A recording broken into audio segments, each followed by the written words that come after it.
They thought they were smashing a black nurse's car, but before midnight, the little red light on her dashcam would take both of their badges off the street. Denise Carter stood on the shoulder of a wet Baltimore road with her navy scrubs still wrinkled from a 14-hour emergency room shift, her hospital badge hanging crooked against her chest, and the blue and red lights of 2 police cruisers flashing across the side of her old silver Toyota Camry. Rain tapped softly against the windshield. Her hands were cold. Her legs were tired. But her voice stayed steady because tired did not mean reckless, and fear did not mean guilty.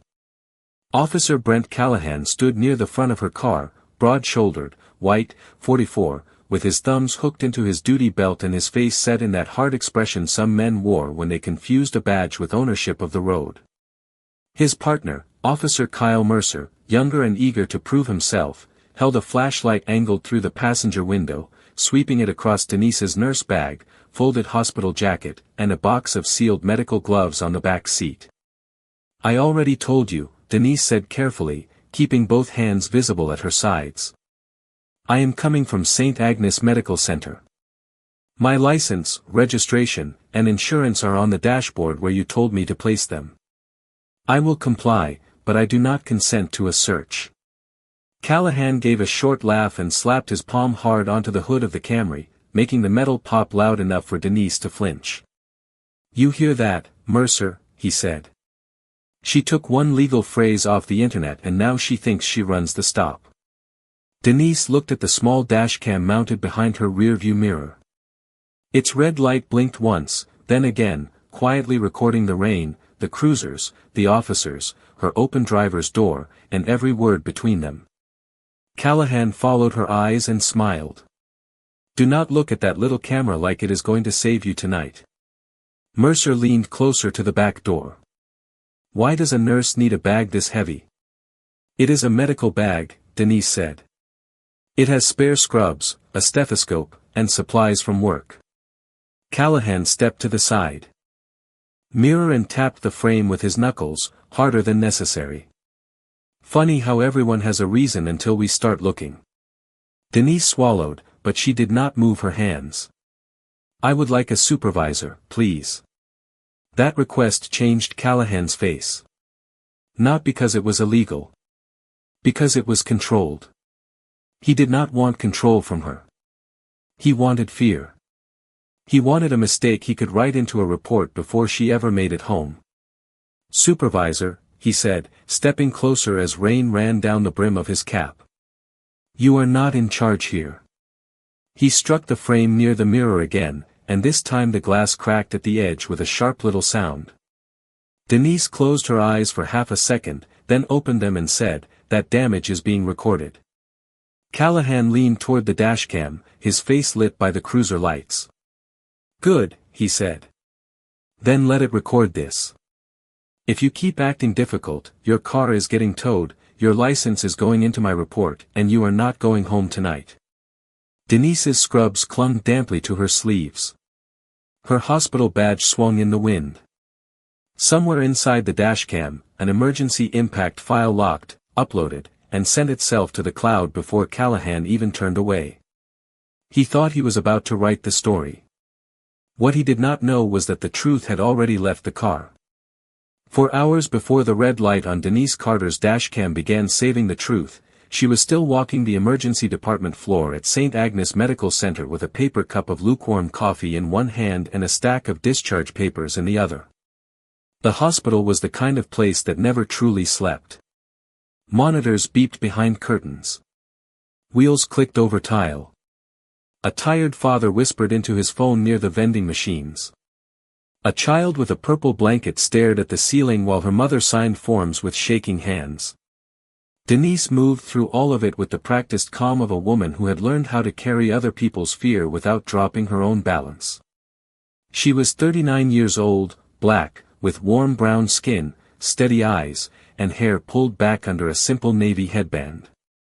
Her navy scrubs had a small stain near the pocket from a spilled electrolyte drink. Her sneakers had been on the floor since early morning, and her hospital badge kept tapping against her chest every time she leaned over a chart. She was not famous. She was not rich. She was not looking for a fight. She was a nurse trying to finish a long shift, check on her patients, and drive home safely through the Baltimore night. At 8:47, she helped an elderly man named Mr. Lawson sit up carefully so he could call his daughter before being transferred upstairs. He kept apologizing for needing help. Denise adjusted his blanket and said, "You do not apologize for needing care. That is what we are here for." At 9:10, she found a frightened little boy crying because his mother had been taken for X-rays, so Denise crouched beside his chair, gave him a sealed packet of crackers, and explained the hospital sounds one by one until his breathing slowed. At 9:32, she caught an error on a medication label before it reached a patient, not because she was dramatic about it, but because her eyes had been trained by years of responsibility to notice what tired people missed. That was Denise's strength. She did not need a room to know she was strong. She proved it in small corrections, steady hands, and the ability to remain clear when everyone else was overwhelmed. Near 10 o'clock, Tanya Brooks, the charge nurse, found Denise at the counter finishing her last note. Tanya was 35, sharp-eyed, and protective of her night shift team in the way only another nurse could be.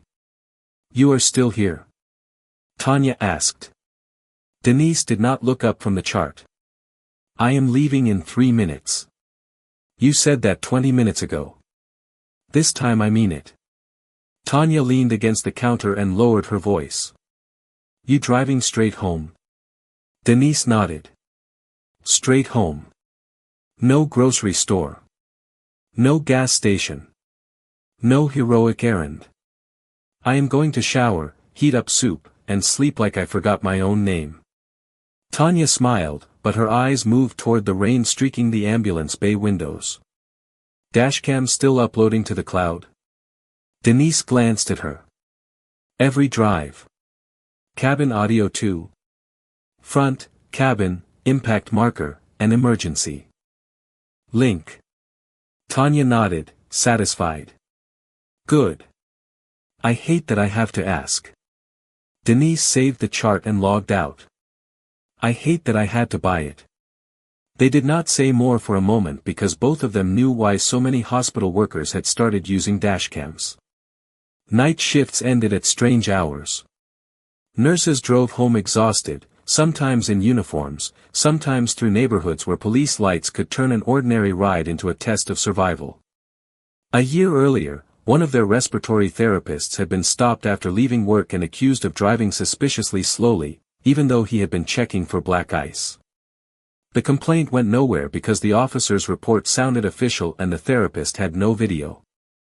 After that, the hospital legal team held a voluntary training for staff who drove late: keep your hands visible, ask the reason for the stop, comply with lawful instructions, say clearly if you do not consent to a search, request a supervisor calmly, document everything when safe. Denise remembered every word. Not because she expected trouble, but because nurses respected preparation. In the emergency department, preparation saved lives. On the road, it could save the truth. At 10:12, Denise finally clocked out. She washed her hands longer than usual, watching the water run over the lines in her palms. In the locker room, she changed her scrub jacket, checked her phone, and saw 2 missed calls from her mother, probably asking if she had eaten. She sent a quick text, "Leaving now. I will call when I get home." Then she placed her stethoscope in her work bag, zipped the bag carefully, and paused at her locker mirror. Her face looked tired, but not broken. That mattered to her. The job took pieces from everyone, little by little, but Denise had learned to put herself back together in routines: check the badge, check the keys, check the phone battery, check the dashcam app, breathe before starting the car. Outside, the hospital parking lot shined with rain. The sodium lights turned puddles gold. Ambulances idled near the bay, and a security guard raised a hand as Denise crossed toward her silver Toyota Camry. The car was old but clean, paid off after years of extra shifts, with a tiny dent near the rear bumper from a grocery cart and a small sticker on the back window that said "Emergency nurses do it with heart." Denise opened the door, placed her medical bag on the back seat, set her license wallet in the center console, and clipped her phone into the mount. When the engine started, the dashcam chimed softly. A red light blinked near the rearview mirror. Front camera online. Cabin camera online. Cloud sync active. Denise looked at it the way someone might look at a seatbelt, not expecting disaster, but respecting why it existed. She tapped the app once to confirm Tanya was still listed as the emergency contact. Tanya's name appeared under automatic impact alert.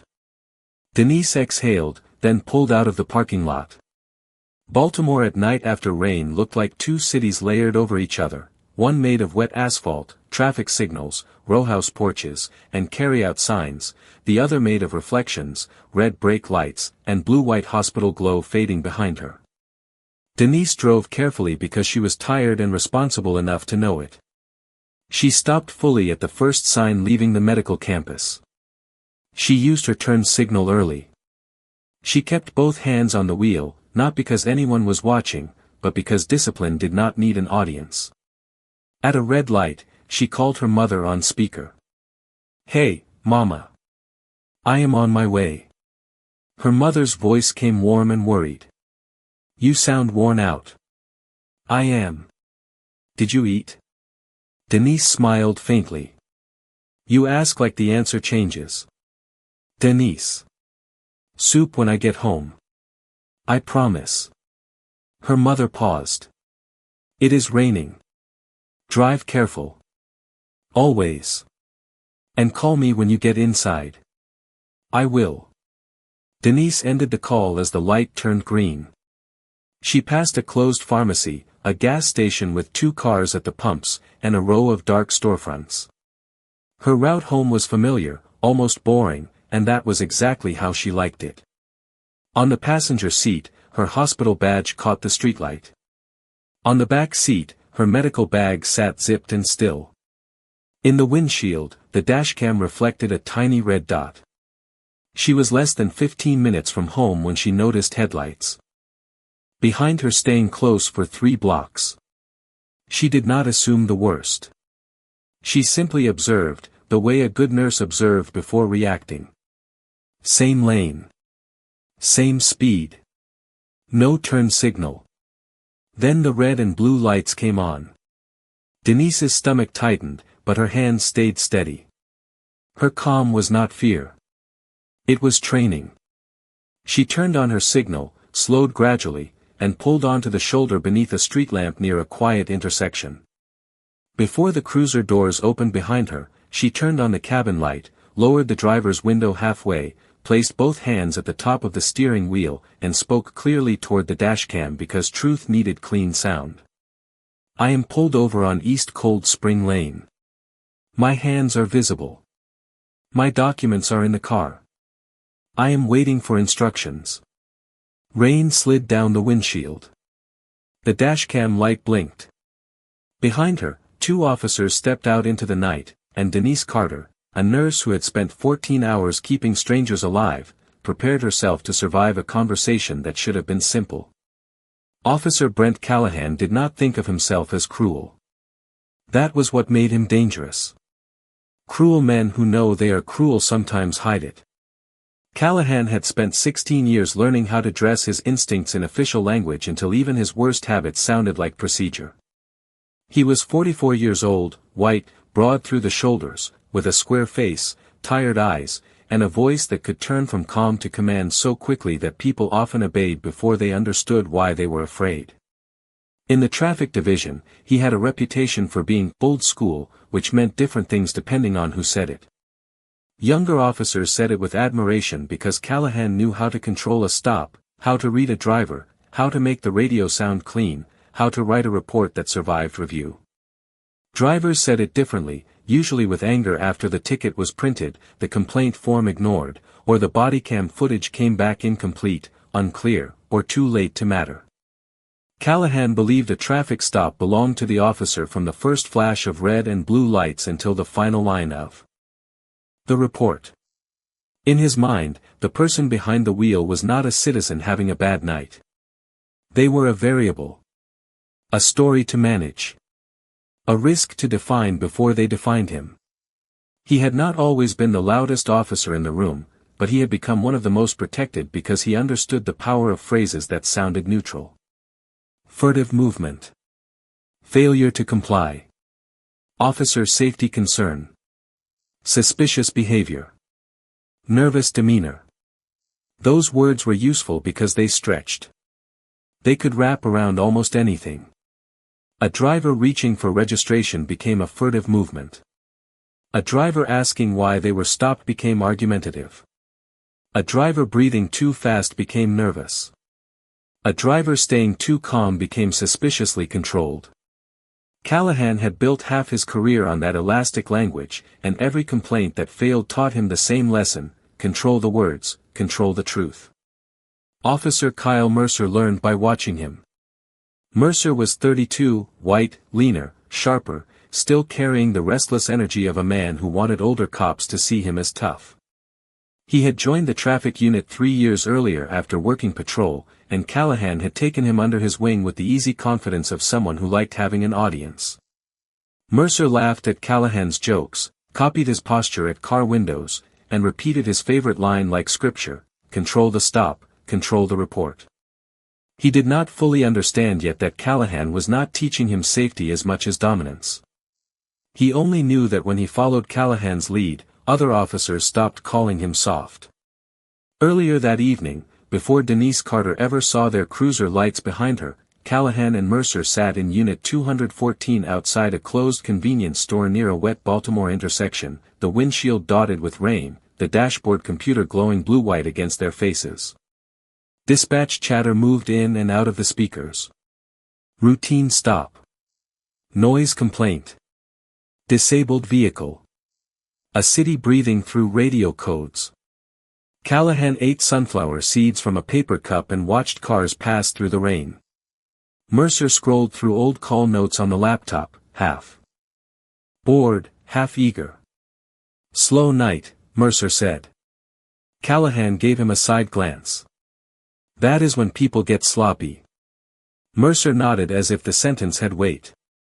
You still think internal affairs is watching traffic numbers? Callahan snorted. Internal affairs watches whatever City Hall tells them to watch.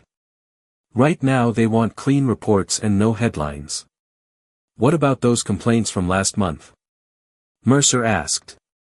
He tried to sound casual, but Callahan heard the worry beneath it. 2 drivers had filed complaints after late-night stops on the east side. One said Callahan exaggerated a lane violation. Another said Mercer searched a center console after being told no. Neither complaint had gone far because the videos were partial, the audio poor, and the reports polished. Callahan tossed a seed shell into the cup. Complaints are paper. Reports are paper. The question is whose paper sounds more official. Mercer smiled, reassured by the answer. Right. Callahan leaned back in his seat. People think body cams changed everything. They did not. They changed what lazy cops can get away with. Smart cops know angles, timing, radio language. You keep the stop clean. You narrate what matters. You do not argue with the camera. You make the camera support your version. Mercer glanced at his body cam clipped to his chest. The small light reflected faintly on the cruiser window. And if somebody has their own camera? Everybody has a camera now, Callahan said. Most of them do not know what they are recording. They shake, they miss context, they start after the driver already caused the problem. And when a citizen video shows one piece, a report shows the whole stop. He looked through the windshield at the road. Never forget that. A camera is evidence. A report is interpretation. Supervisors love interpretation when it comes from a badge. He said badge like it was not just metal, but a shield against doubt. That was Callahan's real power. Not the firearm, not the cruiser, not even the authority to stop cars. His power was the assumption that he would be believed first. He had lived inside that assumption so long he no longer recognized it as protection. To him, it felt Natural, earned, almost moral. He had convinced himself that if a driver challenged him, the driver must have done something to deserve suspicion. If a black driver sounded too precise, they had been coached. If a nurse, a teacher, a father, or a college student asked for a supervisor, they were not protecting rights, they were testing his authority. The thought never arrived in his mind as racism in a simple word. It arrived as instinct. As irritation. As the feeling that certain people were getting too comfortable saying no. At 9:58, dispatch mentioned a silver Toyota leaving the hospital district, driving below the speed limit for several blocks in the rain. It was not a call for service. It was just something Callahan noticed on the road moments later as the Camry moved carefully through a green light. The vehicle did not swerve. It did not speed. It did not run the light. But Callahan watched the driver brake early near a stop sign, signal into the right lane, and continue toward East Cold Spring Lane with the cautious rhythm of someone tired and responsible. Mercer glanced over. "What do you see?" Callahan's eyes narrowed. Slow driver. Late night. Hospital area. Impaired? Maybe. Maybe nervous. Maybe carrying something. Mercer sat up a little. "Want to light it up?" Callahan waited another block, not because he needed more cause, but because he liked the feeling of deciding. The Camry's rear window sticker flashed under a street lamp. Emergency nurses do it with heart. Callahan saw it and smirked. Nurse. Mercer looked at the sticker. Probably coming off shift. Or hiding behind a uniform. That was how Callahan's mind worked. A uniform he wore was authority. A uniform someone else wore was costume until he decided otherwise. He followed closer for 3 blocks. The Camry did not panic. It did not accelerate. It did not roll through the next sign. Denise drove like someone aware of the rain and her fatigue, and that irritated Callahan in a way he would never have admitted. Some officers liked stops where the driver made the first mistake. Callahan preferred stops where he could make the driver feel uncertain enough to create one. "Failure to maintain speed," he said. Mercer looked at him. "That a stop? Possible impaired operation. Late-night caution can be overcorrection." "Got it." Callahan turned on the lights. Red and blue flashed across wet pavement. The Camry signaled immediately and pulled onto the shoulder beneath a street lamp. Mercer watched through the windshield. "Cabin light is on." "Good little training video," Callahan said. "Hands on the wheel too." Mercer sounded almost disappointed. "She knows the routine." Callahan's mouth tightened. People who know the routine still test it. Before stepping out, Callahan adjusted his badge, checked that his body cam light was on, and pressed his radio. "Unit 214, traffic stop, silver Toyota Camry, East Cold Spring near Harford cut-through, occupied 1 time." Dispatch answered. "Copy, 214. Reason for stop." Callahan paused just long enough to choose words that would hold. "Observed irregular driving pattern, possible impairment." Not false enough to sound reckless. Not specific enough to be easily disproved. Mercer heard it and nodded. He was learning. They stepped into the rain, their boots splashing lightly against the shoulder. The air smelled like wet asphalt and exhaust. Denise's hands were visible at the top of the steering wheel. Her driver's window was half down. A hospital badge hung against her scrubs. Her face looked tired, but her eyes were clear. Callahan saw the dashcam behind the mirror as soon as he reached the window. The red light blinked at him. For a second, he felt the small irritation of being watched by something that did not care about his rank. Then he pushed it aside. Cameras only mattered when people knew how to use them, and in his experience, tired drivers rarely did. "License and registration," he said, not greeting her, not explaining. Denise's voice came steady. "Officer, my license is in my wallet in the center console." My registration and insurance are on the dashboard. May I reach for them? It was exactly what training videos told drivers to say. Mercer shifted near the passenger side. Callahan looked at her hands, then at the badge, then at the medical bag on the back seat. Why are you out this late? Denise answered, I just finished a shift at St. Agnes Medical Center. That is not what I asked. Her brow tightened slightly, but her hands stayed still. I am driving home from work. Callahan leaned down a little closer. You always drive that slow after work. It is raining, and I am tired. I was driving carefully. There it was again. Carefully. Calmly. Reasonably. Callahan disliked the way each answer left him no clean opening. So he began looking for one. His flashlight moved through the cabin, across the center console, the passenger seat, the back seat, the zipped medical bag.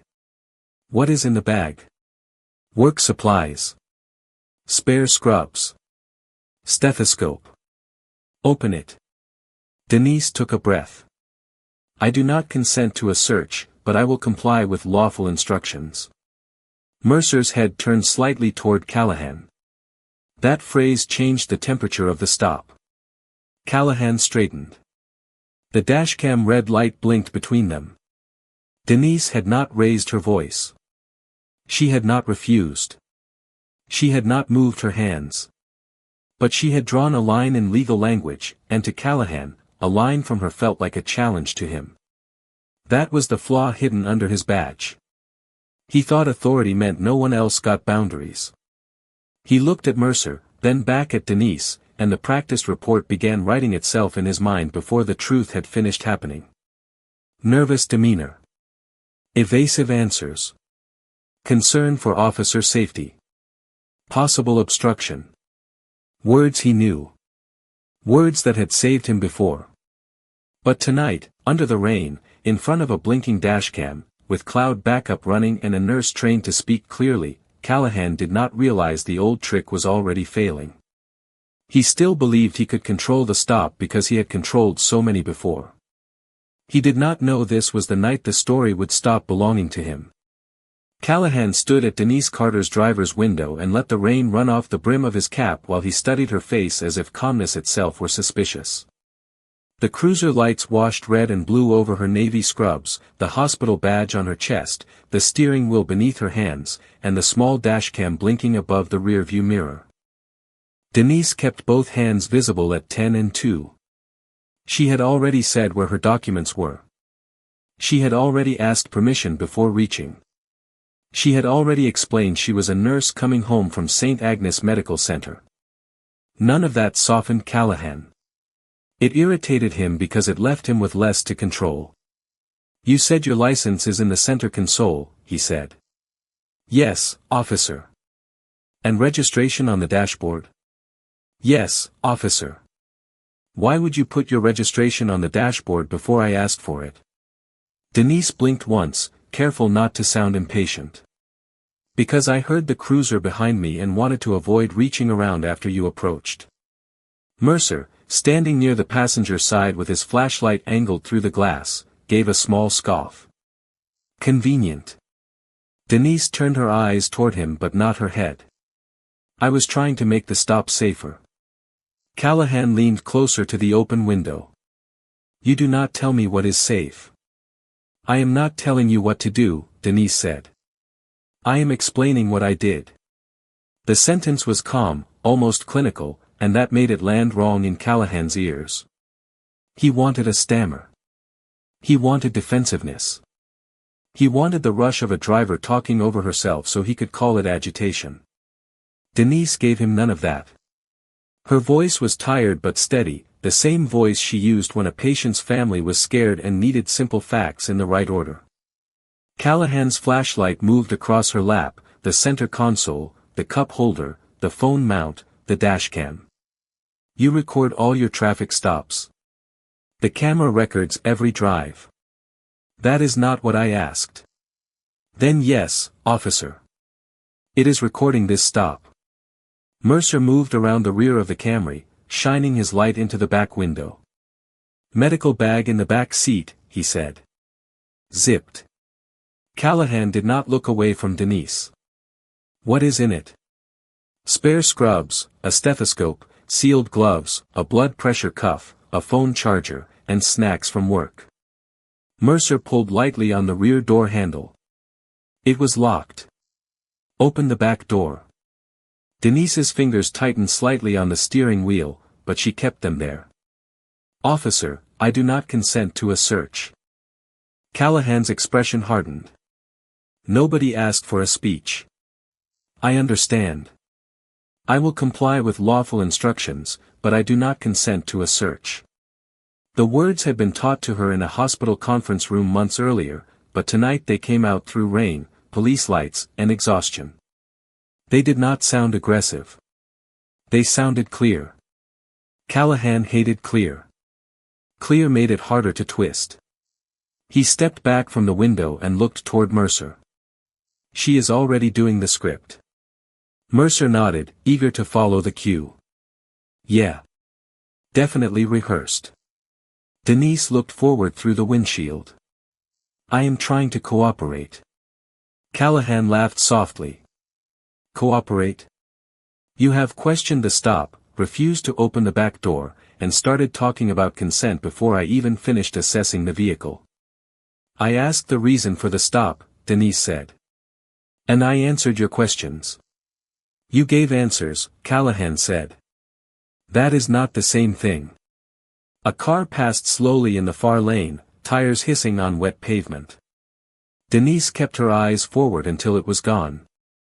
The dashcam caught the passing headlights, the officers' positions, Mercer near the back door, Callahan at the window, her hands still visible. Officer, she said, may I ask why I was stopped? Callahan tilted his head. You may ask. He did not answer. Denise waited 3 seconds. What is the reason for the stop? Irregular driving pattern. Can you clarify what that means?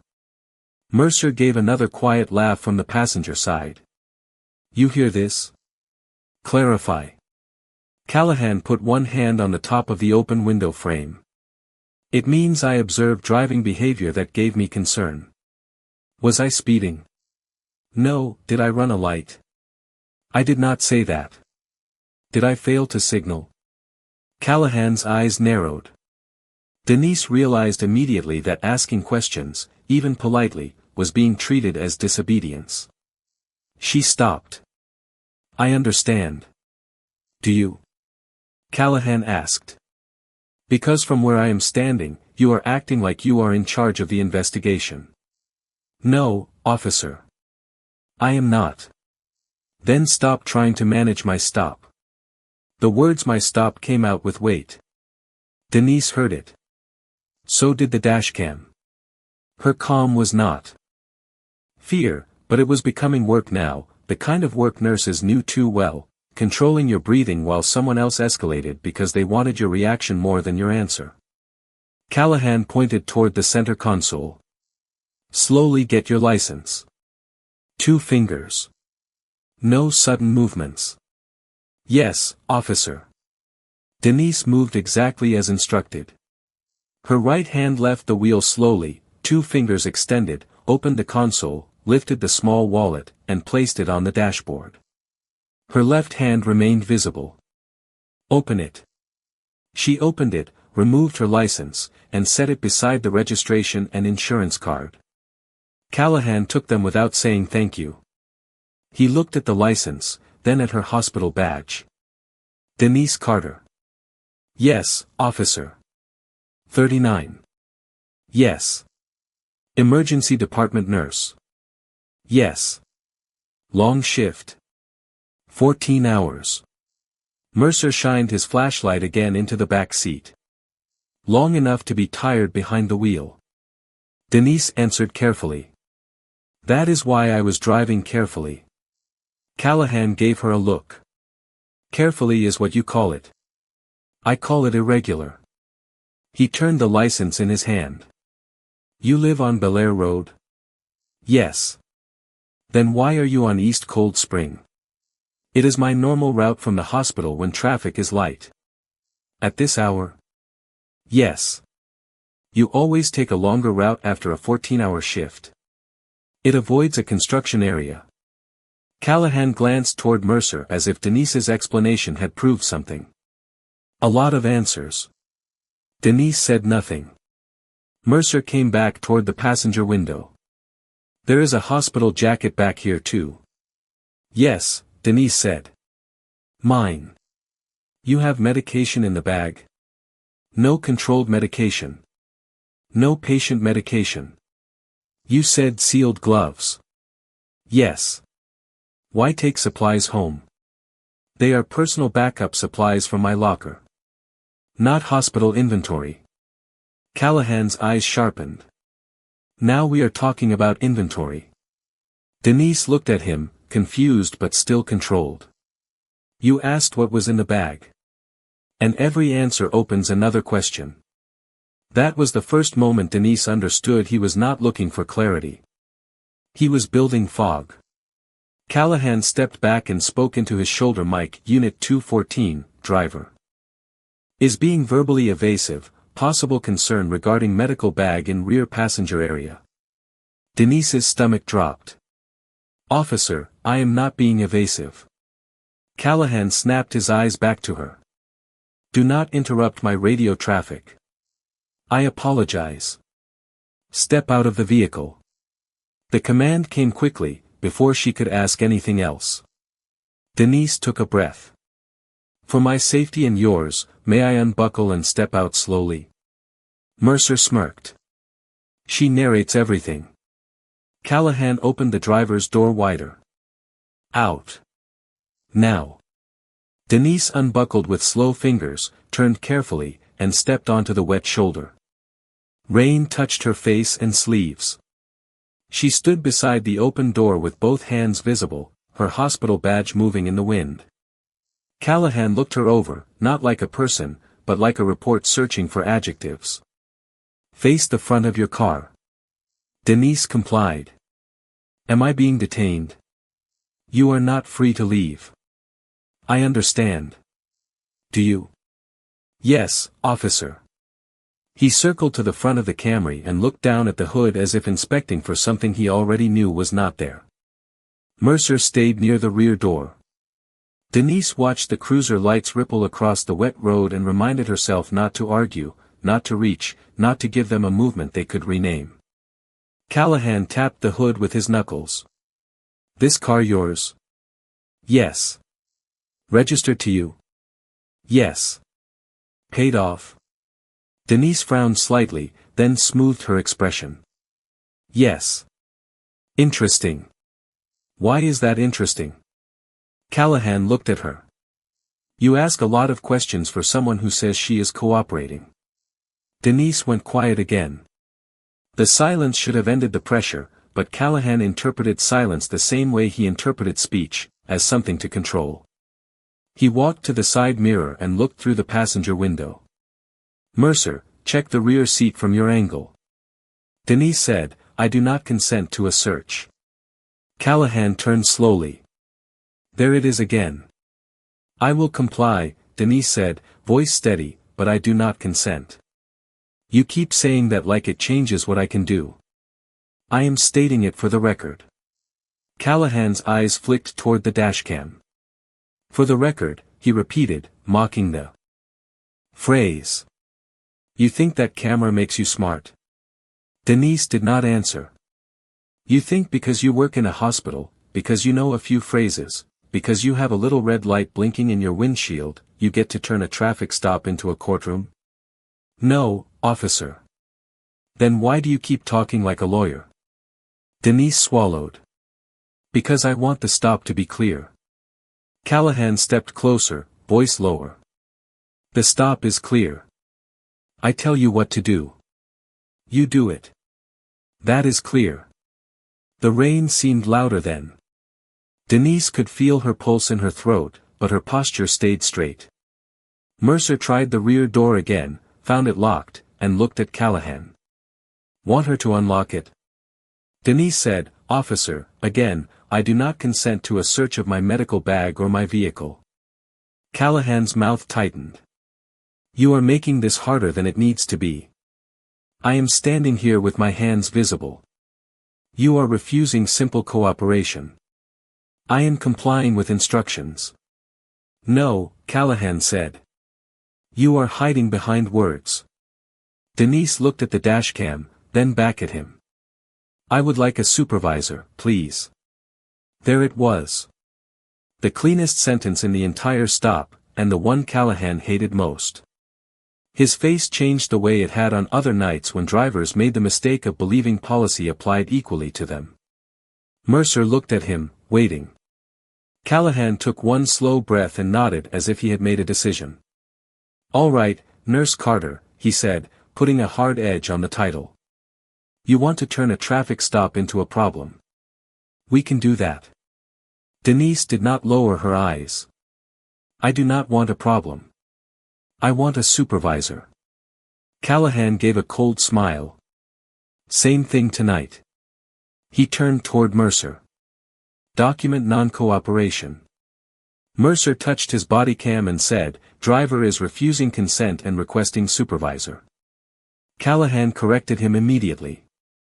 Driver is being evasive and escalating the stop.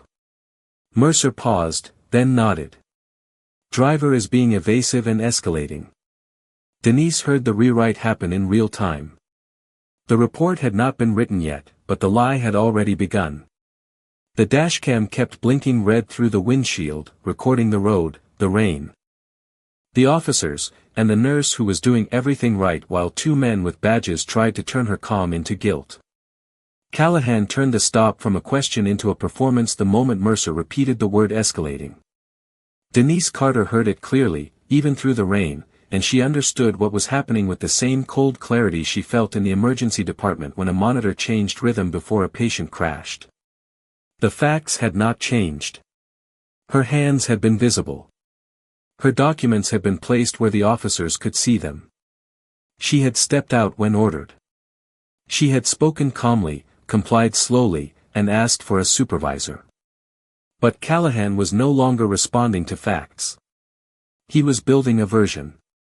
Evasive and escalating, Denise repeated quietly, not as an argument, but as a way to keep the words in the air where the dashcam could hear them. Callahan's head snapped toward her. Do not narrate my stop. I am not narrating, Denise said. I am standing here. You are standing here making this harder. I am complying. No, Callahan said, stepping toward the front of the Camry. You are using that nurse voice like we are all supposed to believe you are harmless. Mercer stood near the rear passenger door with his flashlight still cutting through the glass, the beam landing on the zipped medical bag in the back seat. She keeps looking at the bag, he said. Denise looked at him, confused. I am looking at you because you are standing beside my door. Callahan gave Mercer a quick glance, the kind that told him to keep going. Mercer nodded, then spoke toward his body cam. Driver is focused on rear seat area and medical bag. Denise's stomach tightened.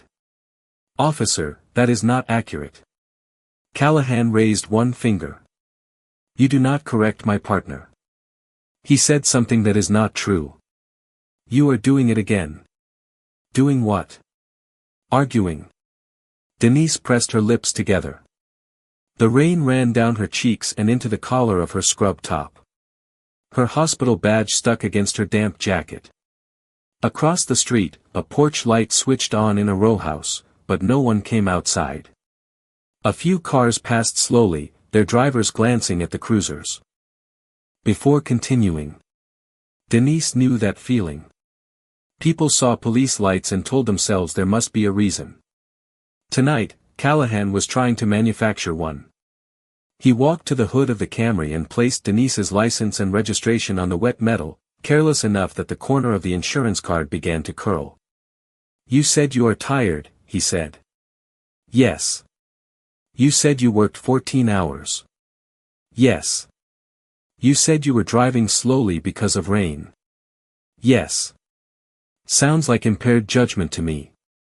Denise stared at him. Being tired after work is not impairment. Mercer gave a short laugh. Everybody is a lawyer tonight. Denise kept her voice even. I am a nurse. I know when I am unsafe to drive. I would not have left the hospital if I believed I could not get home. Callahan leaned both hands on the hood, then suddenly slapped the metal with his palm. The sound cracked through the wet street. Denise flinched before she could stop herself. Callahan smiled as if the flinch had proved something. Nervous reaction. Denise closed her eyes for half a second, then opened them. You hit my car. I touched the hood. You hit it hard enough to scare me. Then stop acting scared. Mercer's flashlight shifted. Maybe she is scared because she knows what is in the bag. There is nothing illegal in my bag, Denise said. Then unlock the door. I do not consent to a search. Callahan straightened. You keep saying that as if it is magic. I am stating my rights clearly. Your rights do not cancel officer safety. I have not threatened your safety. Callahan stepped closer, his boots splashing in a shallow puddle. You do not decide that. Denise looked toward the dashcam through the windshield. The red light blinked steadily. She remembered the training: do not argue in circles, make clear statements, ask for a supervisor, keep hands visible, breathe. My hands are visible, she said. I have followed your instructions. I am requesting a supervisor. Callahan looked at the camera too, then leaned toward the windshield with a smirk. That little camera does not scare me. The words were clear. The cabin microphone caught them. The front microphone caught the rain around them. The dashcam caught his face under the cruiser lights. Mercer, perhaps noticing the camera angle for the first time, shifted his body slightly to the side. Callahan saw him move and snapped, do not start acting nervous now. Mercer stiffened. I am good. Then check the door again. Mercer pulled the rear handle. Locked. Denise said, Officer, please do not open my car without legal grounds. Callahan turned back to her. Legal grounds? You want legal grounds? Your driving pattern was irregular, you admitted fatigue, you are refusing access to a bag within reach of the driver, you are verbally challenging officers, and you are showing nervous behavior. Denise shook her head once, slowly. I am not refusing lawful instructions. I am not reaching for the bag. I am not challenging you. I am asking for a supervisor. Callahan moved to the driver's side and looked into the open door. Her phone was in the mount. Her center console was open from when she retrieved her license. Her coffee cup from the hospital sat empty in the holder. Nothing about the car looked suspicious. That seemed to anger him more. When a man is determined to find guilt, innocence feels like obstruction. Step back toward the guardrail, he ordered. Denise glanced at the narrow shoulder, then at the wet grass near the rail. May I get my jacket from the front seat? It is raining. No, I am cold. You should have thought about that before turning this into a problem. Denise did not move for a second, not out of defiance, but because the words landed somewhere human and tired inside her. She had spent all day helping strangers stay warm, covered, calm, and alive. Now she was standing in the rain while two officers treated her request for a supervisor like a crime. Callahan's eyes narrowed. Move. Denise stepped carefully toward the guardrail, keeping her hands visible. Mercer moved closer to the rear passenger side. Callahan placed a hand on the top edge of the driver's door and swung it slightly wider, making the hinge creak. Careful with my door, Denise said before she could stop herself. Callahan looked at her with a slow smile. Your door. It is my car. Then. You should have cooperated with the stop involving your car. He pushed the door back farther than necessary, not breaking it, but making a sharp metallic pop as the check strap reached its limit.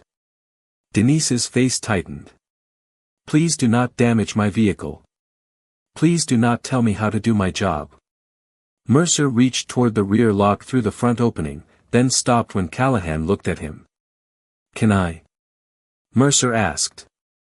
Callahan did not answer directly. He looked at Denise. Last chance. Unlock the rear door. I do not consent to a search. Unlock the door. Am I being ordered to unlock it? You are being told to cooperate. Denise inhaled through her nose. I will comply with lawful orders. I do not consent to a search. I want a supervisor. Callahan's face went flat. Write that down, he said to Mercer. Driver continues refusal. Mercer repeated, driver continues refusal. Denise looked at him. Please record that I said I would comply with lawful orders and requested a supervisor. Mercer looked away. Callahan walked around to the passenger side mirror. You are worried about the bag, but you are not worried about the vehicle. Denise kept her hands near her chest, palms visible. I am worried because you are damaging my car. Damaging? He tapped the mirror frame. This? Please stop. He tapped it harder. The mirror shifted with a small plastic click. Denise flinched again. Callahan looked back at Mercer. Still nervous. Denise's voice trembled for the first time, but it did not break. You are creating the reaction you are describing. That sentence hit too close to the truth. Callahan's expression darkened. You think you are smart. No, you think you are going to go back to your hospital and tell people you were mistreated. I am going to go home if I am allowed to. You are going to go wherever we say you go. He struck the mirror frame again with the heel of his hand. This time a thin crack appeared along the outer edge of the glass, small but visible under the flashing lights. Denise looked at it, then looked through the windshield at the dashcam. The mirror is cracked. Callahan leaned down slightly, eyes hard. Maybe it was already cracked. It was not. Your word, he asked. Against mine. Mercer laughed once, then stopped because even he seemed to feel how ugly it sounded. But Callahan did not stop. He had started to enjoy the old shape of the stop, the driver isolated, the report unwritten, the facts still soft enough to bend. You know what I think? Callahan said. I think you saw police lights, got nervous because of whatever is in that bag, and now you are trying to hide behind a hospital badge. Denise stared at him, rain running down the side of her face. That badge means I spent my day taking care of people. It means you know how to sound innocent. I am innocent. Innocent people do not make every simple instruction into a legal debate. Innocent people ask for supervisors when officers damage their property. Mercer shifted his weight, eyes flicking again toward the camera. Callahan noticed. Mercer, go back to the cruiser and start the tow request. Denise's eyes widened. Tow request? Why? Because I am not leaving a questionable vehicle on the shoulder with an uncooperative driver. The car is legally registered and insured. You have my documents. And I have concerns. What concerns? The ones I am documenting. There it was again. Not what happened. What he could document. Mercer walked toward the cruiser, speaking into his radio in a low voice. Denise stood under the rain beside the guardrail, watching her license and insurance sit on the wet hood, her open car door catching mist, her hospital bag visible through the back window like an object Callahan had decided would become suspicious because he needed it to. Inside the Camry, the dashcam continued recording from the windshield. Its emergency system had not triggered yet, but it had caught the first hood slap, the mirror crack, Callahan's words, Mercer's rewritten narration, and Denise's repeated requests for a supervisor. Callahan walked back to the driver's side and looked at the dashcam mount. Does that thing upload? He asked. Denise paused. The training came back to her, answer truthfully, do not volunteer unnecessary detail, stay calm. It records continuously. That is not what I asked. I do not know what you are asking. Do not play dumb with me. Denise's jaw tightened. I am not. Does it upload? Denise looked at him. Some files do. Callahan gave a short laugh. Some files. You really do talk like every sentence has been coached. I was trained to be clear. By who? Some activist lawyer. By hospital legal after a staff safety session. Callahan's eyes sharpened. Hospital legal. He repeated it like a threat, or an insult, or both. So that is the game. There is no game. You people always have a game now. Camera, legal phrase, supervisor request, complaint form, lawsuit. Denise's face changed slightly, not with anger, but with the pain of hearing herself turned into a category instead of a person. You people. Callahan paused. Mercer, halfway back from the cruiser, heard it and slowed. Callahan recovered with a cold smile. People who think they can turn every stop into a performance. Denise's voice became quieter. I am trying to survive it. For half a second, even Mercer looked uncomfortable. Callahan did not. Then cooperate. I am. Unlock the car. I do not consent to a search. Tow it, Callahan called to Mercer. Inventory will handle the bag. Denise knew enough to understand what that meant. If they towed the car, they could claim an inventory process and look through everything later. Officer, I am asking again for a supervisor before any tow or search. Callahan stepped closer, close enough that the dashcam saw his shoulder through the windshield and heard his voice over the rain. Supervisor is not a magic word either. It is a reasonable request. You do not decide reasonable. Then please let a supervisor decide. Callahan's mouth twitched. He did not like how neatly she kept returning to the same point. He walked to the front of the car again, lifted his palm, and brought it down hard on the hood a second time. The sound echoed off the wet road. The Camry shook just enough for the dashcam to register impact. Denise flinched and took one step back. Inside the device, a protected emergency clip locked automatically.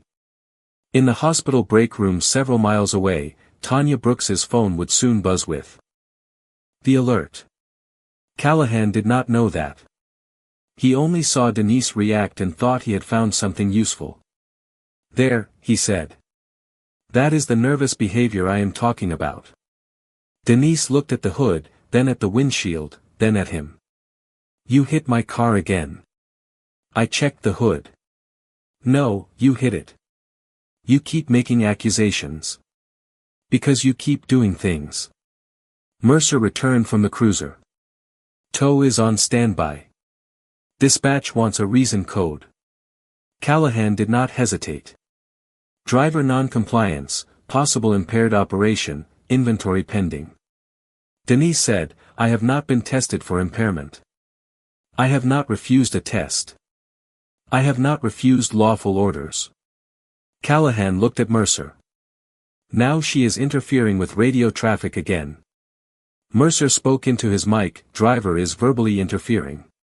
Denise exhaled slowly. She wanted to cry, but she did not. Crying would be called unstable. Anger would be called aggressive. Silence would be called suspicious. Questions would be called argumentative. The trap was not in one order. It was in the way every possible response had already been named wrong. But the dashcam did not care what they named it. It recorded the order. It recorded the rain. It recorded her hands. It recorded his palm on the hood. It recorded the mirror crack.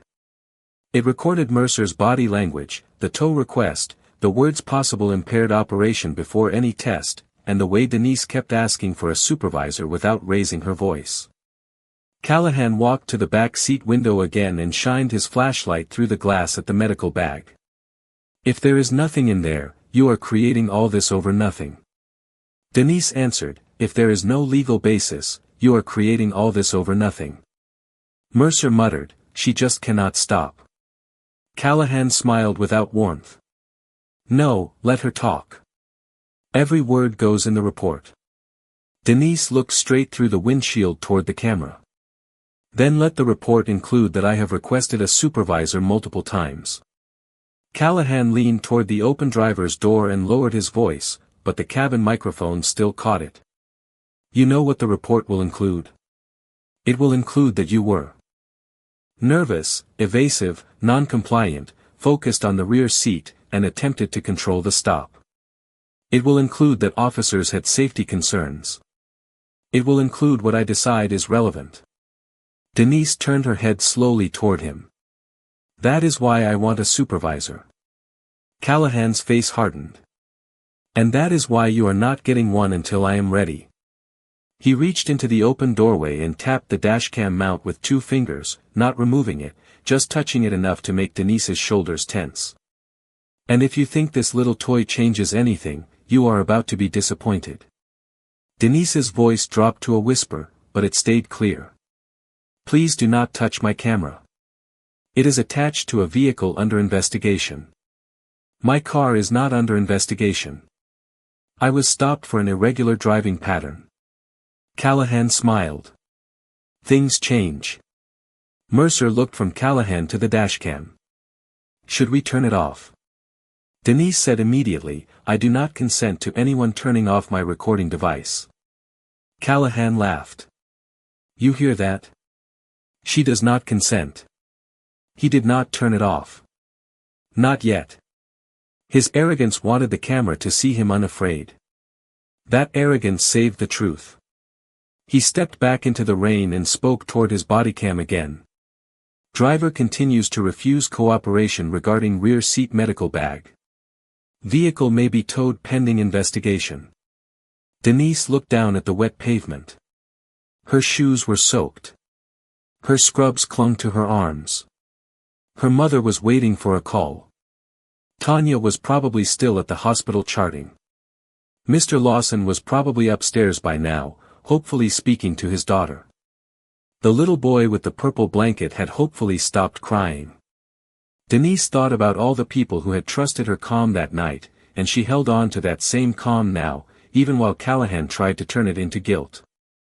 A porch curtain moved across the street. An older woman, Mrs. Helen Walker, stood behind her front window with her phone in hand, watching the traffic stop under the street lamp. Her doorbell camera faced the road and had already captured the cruiser lights, Callahan striking the hood, and the sharp sound near the mirror.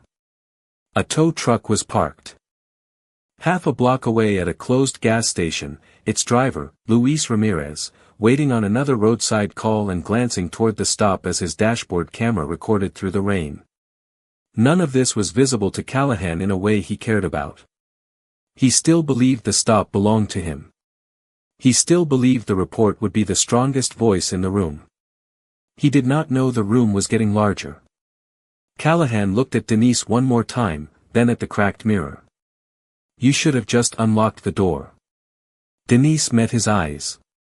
You should have just told the truth. Mercer inhaled sharply. Callahan stepped closer, his voice low and cutting. Be careful, Nurse Carter. A bad report follows people. Licensing boards ask questions. Employers ask questions. You want to keep that clean hospital reputation, start acting like you understand what can happen on a roadside. Denise felt the threat settle into her chest. Not just her car now. Her job. Her license. Her name. That was the next step in the ladder. When property damage and humiliation did not break her, Callahan reached for reputation. She did not look away. I have done nothing wrong. That is not your decision. No, Denise said, rain sliding from her lashes, dashcam blinking behind her. But it is on video.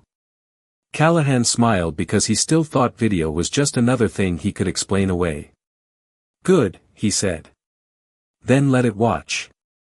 And somewhere miles away, Tanya Brooks's phone buzzed on the nurse station counter, the first emergency impact clip already uploaded, locked, and waiting for someone outside that wet roadside to see exactly what Callahan had done. Denise Carter's calm did not come from trust. It came from preparation, and Callahan mistook that preparation for weakness because he had never learned the difference between fear and control. As she stood in the rain beside the guardrail, with her navy scrubs darkening at the shoulders and her hospital badge cold against her chest, she kept repeating the same 3 rules in her mind: keep your hands visible, make clear statements, ask for a supervisor. They were not magic words. They were not a shield against disrespect. They were a way to leave a clean trail when someone else tried to muddy the road. Denise had learned that the hard way after a respiratory therapist from St. Agnes Medical Center, a quiet man named Andre Powell, came into the break room one winter morning with his hands shaking around a paper cup. He had been stopped after leaving a night shift, accused of acting suspicious because he drove slowly over black ice, and searched after an officer said he smelled something that was never found. Andre filed a complaint, but the report said he had been nervous, inconsistent, and verbally resistant. His phone had been dead. The body cam audio was difficult to hear. The complaint disappeared into the kind of official language that sounded cleaner than the truth. After that, Tanya Brooks pushed the hospital to host a staff safety session. It was not dramatic. It was held in a conference room near the cafeteria on a Wednesday afternoon, with stale coffee, folding chairs, and nurses still wearing badges from unfinished shifts. A hospital legal advisor explained basic rights during traffic stops. A civil rights attorney named Marcus Reed spoke by video call and told them that panic was exactly what bad officers counted on. You cannot control what someone writes later, Marcus had said, his voice steady through the screen. But you can control whether the record hears you clearly. Say what you are doing before you do it. Keep your hands visible. Say that you will comply. Say that you do not consent to a search. Request a supervisor. Do not argue in circles. Make the truth easy to follow. Denise had written those sentences in the margins of an old discharge form and later copied them onto a note in her phone. She had not expected to need them. But nurses understood preparation better than most people. Nobody expected a patient to crash. Still, the crash cart had to be stocked. Nobody expected a storm during a drive home. Still, wipers had to work. Nobody expected an officer to turn a routine stop into a false story. Still, the dashcam had to be on. That was why she had bought the camera with overtime money she had planned to spend on a new mattress.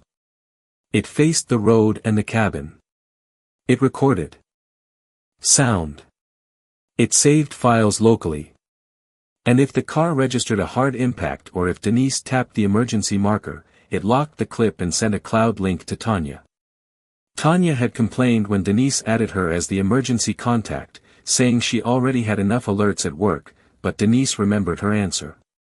You told me to protect the truth. Tanya had sighed. I hate that you listened. Now, miles away in the nurse station, Tanya's phone vibrated beside a half-finished staffing sheet.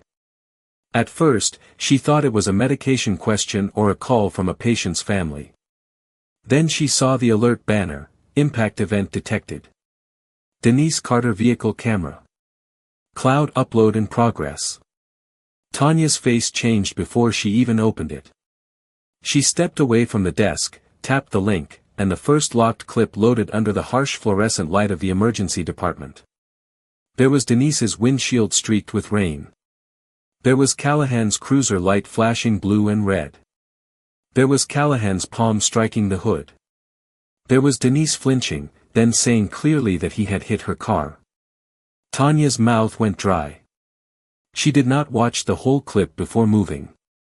She grabbed her phone, walked into the charge nurse office, closed the door, and called Denise. The call rang once, twice, then went unanswered because Denise's phone was still mounted inside the car and Denise was standing outside under police orders. Tanya did not waste time calling again. She opened the shared staff safety contact list, found Marcus Reed, and sent the cloud link with one sentence: Denise Carter emergency dashcam alert, traffic stop, officer damaging vehicle, please review now. Then she called him. Marcus answered on the third ring, sounding like a man pulled from paperwork but awake instantly when he heard the words traffic stop.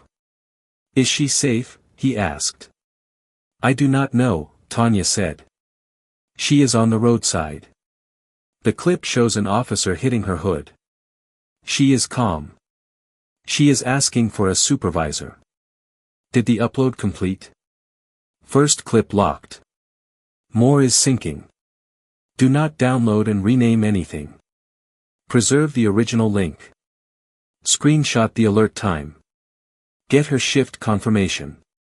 Who was she working with tonight? Me, Nora, half the emergency department. Have someone confirm when she clocked out. I am calling the oversight line and asking for a supervisor response. Send me her location if the app shows it. Tanya opened the Dashcam app. GPS location appeared, East Cold Spring Lane near Harford Cut-Through. She sent it. Then she looked through the office window at the nurses moving between rooms and felt anger rise under her ribs. Denise had spent all day keeping strangers alive, and now the hospital was watching her proof travel through the cloud because a man with a badge thought her exhaustion made her easy. Back on the roadside, Denise did not know Tanya had seen the clip yet. She only knew the impact marker had likely triggered because the dashcam had chimed softly after Callahan hit the hood the second time. The sound had been tiny, nearly buried under rain and cruiser noise, but Denise heard it. She did not look at the camera again because she did not want Callahan to notice too much. Instead, she kept her eyes on the space between the officers, hands visible, feet planted carefully on the wet shoulder. Callahan stood near the driver's door, still talking as if the night belonged to him. Mercer was by the cruiser, entering notes that would become the first skeleton of a false report. "You are making a mistake," Denise said calmly. Callahan turned. "That sounds like a threat." "It is not." "Then what is it?" "A clear statement." Callahan laughed. "Everything with you is a clear statement. Because unclear statements get rewritten." The answer was too honest. Mercer looked up from the cruiser laptop. Callahan's face tightened. "Who taught you that?" Denise looked at him for a moment. She thought about Marcus on the conference room screen. She thought about Andre's shaking hands. She thought about Tanya saying the dashcam still uploads to the cloud, right? She thought about the little boy with the purple blanket, and Mr. Lawson apologizing for needing care. She thought about how many people had to stay calm because someone else had power over the next line of paperwork. "Experience," she said. Callahan stepped closer. "You have been stopped before." "No, then what experience?" "Taking notes when people try to change what happened." The rain kept falling. The dashcam kept recording. Callahan stared at her, and for the first time that night, a thin line of uncertainty moved across his face. Not fear. Not yet. Just the irritation of sensing that Denise was not improvising. She was following a process he did not control. That made him push harder. "You know what I see," he said. "I see someone trying to set up a complaint before the stop is over." Denise answered, "I am trying to get home." "Then unlock the car." "I do not consent to a search." "There it is again." "I will comply with lawful instructions."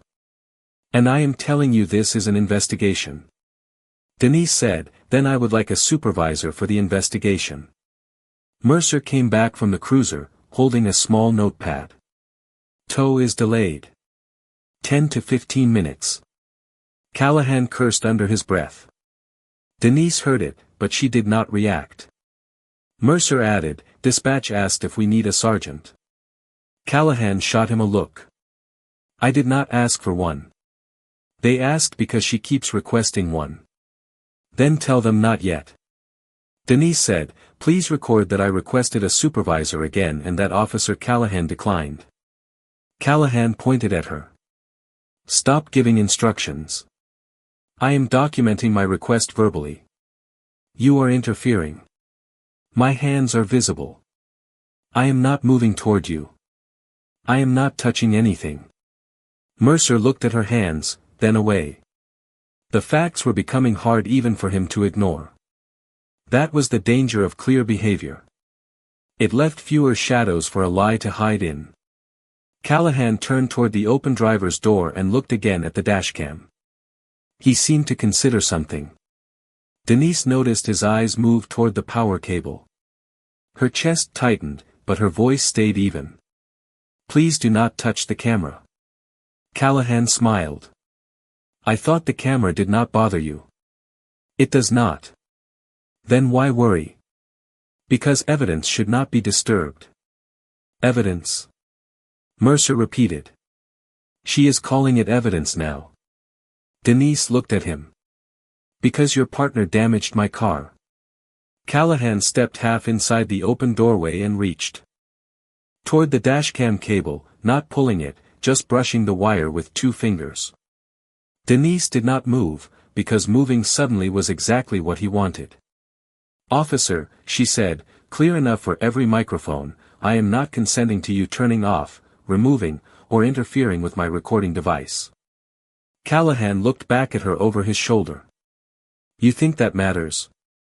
"Yes. That is your problem. It has already uploaded at least one protected file."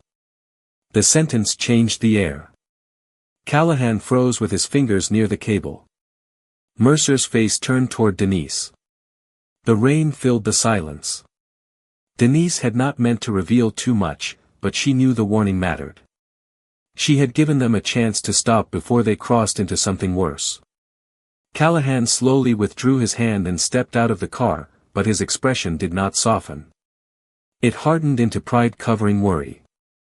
"Cloud upload," he said. "Yes." "To who?"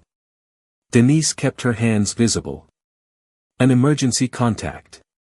"Who?" "Hospital staff." Mercer shifted. "Hospital legal." Denise did not answer that directly. "The file is preserved." Callahan laughed, but the laugh came late. "You really think a clip saves you from my report?" "I think it shows what happened." "No," Callahan said, stepping closer again. "It shows an angle. I show context." Denise looked at him, tired and soaked but steady. "Then the context should match the video." Mercer looked down at his body cam. Callahan saw it and snapped, "Keep your camera running." Mercer's hand dropped. That was the first useful thing Callahan had said all night, and he had said it because Denise had made him aware of the record. At St. Agnes, Tanya had already pulled Nora Kim into the charge office. Nora, an emergency physician still wearing a white coat over wrinkled scrubs, watched the clip with her arms folded tightly. "That is Denise," Nora said. "She left at 10:12. I saw her clock out." "Can you put that in writing?" Tanya asked. "Now." Nora opened the hospital incident documentation portal and typed a simple statement. Denise Carter completed emergency department shift, appeared tired but alert, left hospital premises after clock out, no signs of impairment observed. Tanya saved the dashcam alert time, the GPS location, and the first clip confirmation. Marcus called back 2 minutes later. "I reached the city oversight after-hours line," he said. "I also left a message for Captain Elaine Porter, traffic supervision. Do not post anything publicly. We preserve first, we release later if needed." "Is someone going to her?" Tanya asked. "I am going if I can get there fast enough. But I want a supervisor there before the tow arrives." "She is alone." Marcus's voice softened. "Not anymore." Tanya looked at the screen again. Denise stood in the rain, straight-backed, hands visible, the officers circling her car like they were searching for a story they could sell. "She does not know that yet," Tanya said. "She knows enough to stay calm," Marcus answered. "That is why we can help her."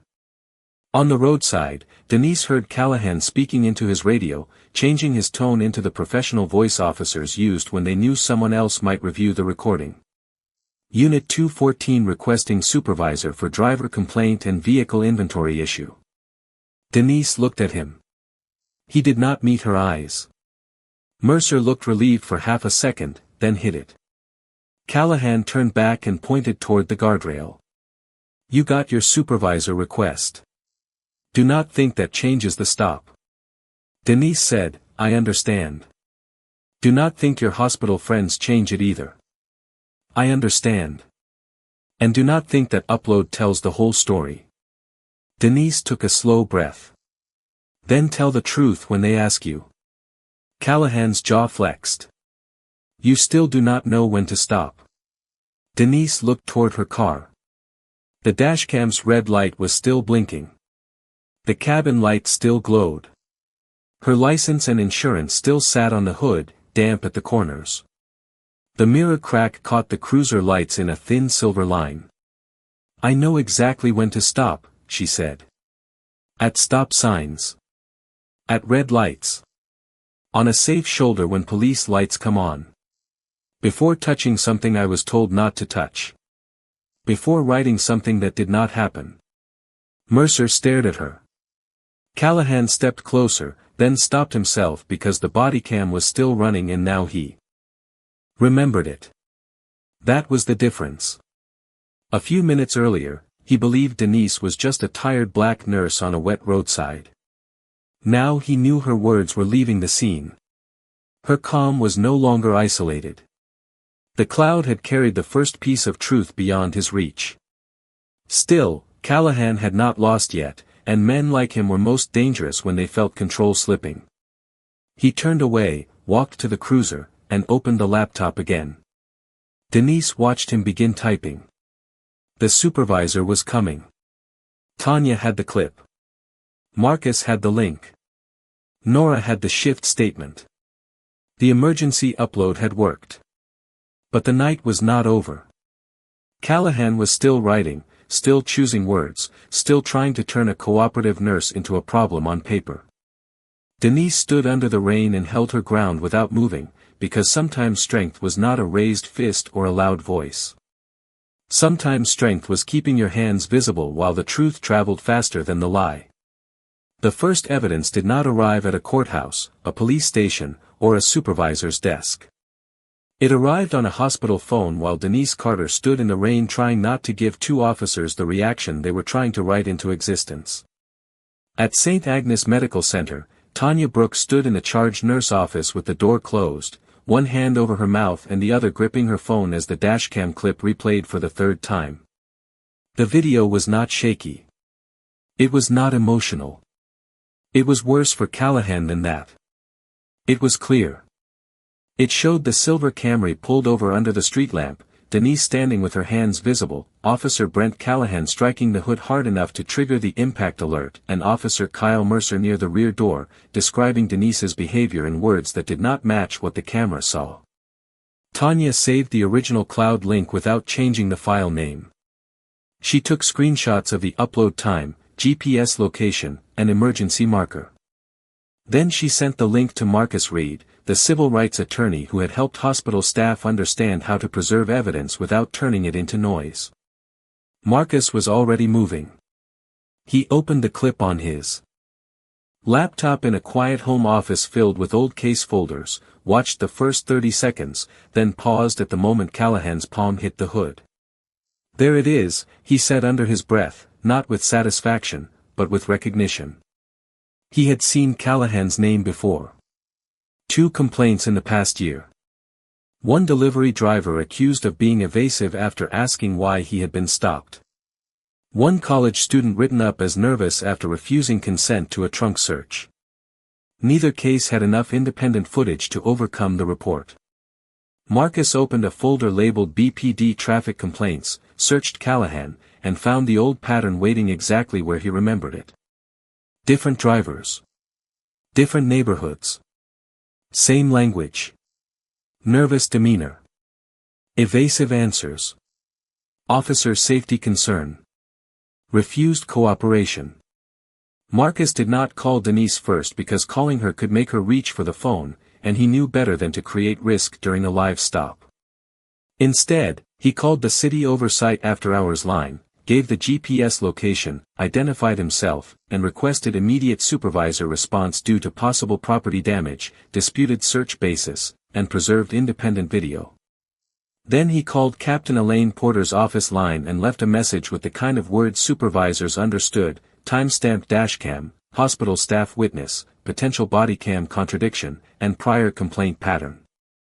Back on East Cold Spring Lane, Callahan did not know any of that. He was hunched over the cruiser laptop, typing with the hard little motions of a man trying to make paper outrun reality. Mercer stood beside the open passenger side of the cruiser, watching Denise over his shoulder while rain dotted the brim of his cap. "You want me to put?" She reached toward the back seat. Mercer asked quietly. Denise heard it. So did the dashcam microphone, because the driver's door was still open and sound carried through wet air. Callahan did not look up. "Put?" She repeatedly focused attention toward the rear passenger area and medical bag. She did not reach. Callahan stopped typing and looked at him. "I did not say reached. I said focused attention. Learn the difference." Mercer nodded, but his face had lost some of its certainty. He touched his body cam once, then dropped his hand when he remembered Denise had already mentioned cloud upload. Callahan saw the movement and frowned. "Leave it running." Mercer said, "It is running." "Good. Then narrate correctly." Mercer turned slightly toward his camera. Driver remained outside vehicle, repeatedly disputed officer observations, refused consent to inspect rear passenger area, and requested supervisor. Callahan snapped, "Not requested. Demanded." Denise, still near the guardrail with rain soaking the sleeves of her scrubs, spoke clearly. "I requested a supervisor. I did not demand." Callahan looked up from the cruiser laptop. "You do not get to edit our report." "I am not editing it. I am correcting the record while it is happening." Mercer looked away. That sentence would matter later. At the row house across the street, Mrs. Helen Walker stood behind her front window, phone in hand, watching the stop through a curtain gap. She was 67, a retired teacher who had spent 32 years reminding students to write down what they saw, not what they assumed. Her doorbell camera faced the street, and the live view on her phone showed the flashing cruisers, the Camry, Denise standing in scrubs, and Callahan moving between the car and the police vehicle. Mrs. Walker had heard the first loud strike on the hood. She had heard the sharper crack near the mirror. She had heard Denise say, "I do not consent," more than once. Now she pressed record on her phone too, not because she wanted drama on her porch, but because the woman outside sounded alone and careful people deserved witnesses. Half a block away, Luis Ramirez sat in his tow truck outside the closed gas station, waiting for a separate roadside call that had been canceled 10 minutes earlier. His dashboard camera was still running because company policy recorded every shift automatically. At first, he only watched the police lights through the rain. Then he heard a tow request come over his dispatch tablet with a reason code that did not match what he could see: driver noncompliance, possible impairment, inventory. Pending. Luis looked through his windshield at Denise standing upright, hands visible, not stumbling, not shouting, not resisting, and he muttered, "That does not look right." He did not drive closer. He did something better. He pressed the manual event save button on his truck dashcam, locking the last 10 minutes and the next 20. His camera captured the wider angle Callahan did not know existed, the officer's positions, the timing of the hood strike, the open driver's door, the fact that Denise had been standing away from the medical bag when Mercer described it as a concern. At the hospital, Dr. Nora Kim completed her written statement confirming Denise had clocked out at 10:12 after a long but normal shift, appeared tired but alert, and showed no behavior suggesting impairment. Tanya attached Nora's statement to the incident packet Marcus had asked her to preserve. She also downloaded Denise's shift log without changing it, saved the hospital parking lot exit time, and confirmed Denise's usual route home through the staff safety app Denise had joined months earlier. Piece by piece, Denise's night was becoming traceable. Not from memory alone. From systems. From timestamps. From people who knew the difference between gossip and evidence. Marcus called Tanya again. "Do not send anything to the police general email yet," he said. "We want the supervisor on scene to know the footage exists, but we preserve the originals first." "Is the dashcam still uploading?" Tanya refreshed the app. "Second clip is syncing. It shows the mirror angle. Audio is clear." "Good. I am 12 minutes from the location. If Denise calls, tell her not to reach for the phone unless instructed. Tell her to keep doing exactly what she is doing." Tanya looked at the screen and whispered, "She is standing there soaked." Marcus's voice softened. "Then we make sure she does not stand there alone." On the roadside, Callahan printed nothing yet, but the draft report on the cruiser laptop was already turning Denise into a person she did not recognize. He typed irregular driving pattern. He typed driver appeared nervous. He typed repeated refusal to cooperate with officer safety inquiry. He typed concern for rear passenger medical bag. He typed possible tow for inventory. Each phrase looked official. Each phrase leaned away from what had actually happened. Denise watched his hands move across the keyboard and understood something that made her colder than the rain. The report was not being written after the stop. It was shaping the stop while it was still happening. "Officer Callahan," she said. "What now?" He did not look at her. "Now you wait. For the supervisor. For instructions." "Am I still being detained?" "Yes." "For what specific reason?" Callahan looked over the cruiser door. "Possible impaired operation and obstruction." Denise's breath caught, but she kept her voice level. "I have not refused any impairment test. I have not obstructed you. That will be determined." "By whom?" He smiled faintly. "Not by you." Mercer's radio crackled. Dispatch said, "Unit 214, supervisor en route." Captain Porter responding. ETA 7 minutes. Confirm no medical emergency. Callahan grabbed the mic. "No medical emergency. Driver is stable, verbally difficult, no physical resistance." Denise immediately said, "I am stable, compliant, and requesting review of vehicle damage." Mercer looked down at his body cam again, knowing it caught both versions. Callahan's eyes flicked toward him. "Do not make that face." "I did not make a face." "Then stop looking like you have questions." That, too, went into the night air. Mrs. Walker's phone captured the tone from across the street. Luis's tow truck camera captured the body language. Denise's dashcam captured the audio. Mercer's body cam captured Callahan correcting him away from uncertainty. The city was not watching yet, but the city's witnesses were waking up. When the third clip completed upload at St. Agnes, Tanya opened it and heard Callahan say, "A bad report follows people. Licensing boards ask questions. Employers ask questions." Tanya's face went still. That was no longer only about a car. That was a threat to Denise's name and work. She forwarded the exact timestamp to Marcus. Marcus answered with one text, "Preserve. This matters." Captain Elaine Porter was already driving toward the scene when Marcus reached her directly. Porter was 52, white, a career supervisor who had survived long enough in the department to distrust neat reports that arrived too fast. She listened on speaker as Marcus identified Denise, the hospital, the dashcam cloud upload, and the prior complaints tied to Callahan. "Are you accusing my officers before I arrive?" Porter asked. Marcus answered, "I am telling you there is preserved video from outside your department, and if anyone tampers with body cam, dashcam, reports, or tow justification, this becomes bigger than a roadside complaint." Porter was silent for 2 seconds. "Send the link to my official phone. I will send a view-only link and preservation notice. Originals stay with the owner and cloud provider." "Fair." "Captain, Denise is calm. She is asking for a supervisor. The footage shows property damage. Porter's voice lowered. I am 5 minutes out.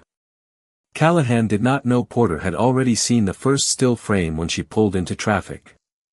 He did not know Marcus had recognized his name. He did not know Tanya had timestamps, Nora had a shift statement, Mrs. Walker had porch video, Louise had tow truck footage, and his own partner's body cam was recording hesitation he would later wish had stayed hidden. He only knew Denise had not broken. So he tried again to make her. You know, he said, stepping out from behind the cruiser door, all of this could have been simple. Denise looked at him. It should have been. You could have unlocked the car. You could have waited for a supervisor. You could have answered without all the legal language. You could have written what happened. His mouth tightened. You really think that camera gives you power? Denise shook her head. No. It gives the truth somewhere to go. Mercer looked at her then, fully, as if the sentence reached something in him that Callahan had not trained out yet. Callahan saw it and stepped between them. Truth is not a feeling, Nurse Carter. I agree. Good. Then stop acting like yours is special. Denise's eyes moved to the cracked side mirror. It is not special. It is recorded. A car slowed near the scene, then continued.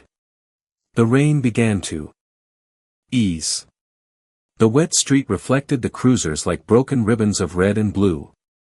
In the distance, another set of lights appeared, not racing, not dramatic, but steady. Captain Porter's supervisor vehicle turned onto the block. Callahan saw it and straightened his shoulders, preparing the version he had been writing. Mercer closed his notepad. Denise took one slow breath. Inside the Camry, the dashcam blinked red. At the hospital, Tanya refreshed the upload. In Marcus Reed's car, the same footage played silently from his mounted phone. On Mrs. Walker's porch, the doorbell camera kept recording. In Luis Ramirez's tow truck, the locked event file continued saving. By the time Captain Porter parked behind the cruisers, the case against Callahan and Mercer no longer depended on Denise begging to be believed. It had timestamps, video angles, dispatch audio, witness names, shift records, prior complaints, and the officer's own words. The payoff had not arrived yet, but it had stopped being impossible. Callahan still thought the badge would write the ending. He did not understand that every device around him had already started writing a different one. Captain Elaine Porter's supervisor vehicle rolled in behind the cruisers at 10:58 p.m., its lights quiet but impossible to ignore, and for one brief second Denise Carter believed the stop might finally become reasonable. She was still standing beside the guardrail, soaked through her scrub jacket, her hands visible, her hospital badge clinging damply to her chest. Her silver Camry sat with the driver's door open, the side mirror cracked at the edge, her license and insurance curled slightly on the wet hood, and the dashcam blinking red from inside the windshield like a small heartbeat refusing to stop. Callahan saw Porter's headlights and changed his posture before she even stepped out. His shoulders squared. His voice lowered into the professional tone he had been saving for anyone with rank. Mercer noticed and did the same, though his eyes kept flicking toward Denise's car, toward the camera, toward the open laptop where the report draft waited unfinished. Porter stepped into the rain wearing a dark department jacket. Over her uniform, gray blonde hair pulled back, face calm but alert.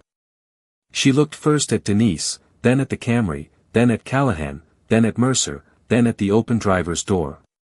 Good supervisors read scenes before they read reports. Officer Callahan, she said. Brief me. Callahan moved quickly, like a man reaching for the story before it slipped away. Routine traffic stop for irregular driving pattern and possible impairment. Driver became verbally difficult, repeatedly refused cooperation regarding a rear passenger medical bag, and created an officer safety concern. Vehicle tow was requested for inventory. She is requesting supervisor review. Denise said clearly, Captain, I have complied with every lawful instruction. I have requested a supervisor multiple times. I do not consent to a search. My car was damaged during the stop. Callahan turned sharply. Do not interrupt. Porter lifted one hand, not high, but enough to stop him. I will hear from everyone. Denise nodded. Thank you. Callahan did not like that. He did not like Denise thanking Porter as if procedure had finally entered the scene. He did not like the calm way Porter looked at the cracked mirror instead of dismissing it. He did not like that Mercer had gone quiet. Most of all, he did not like that Denise had not collapsed into the version he had been building. Porter walked to the front of the Camry and looked at the hood. Under the street lamp, a shallow dent caught a thin line of water. Was this present before the stop? She asked. Denise answered, No, ma'am.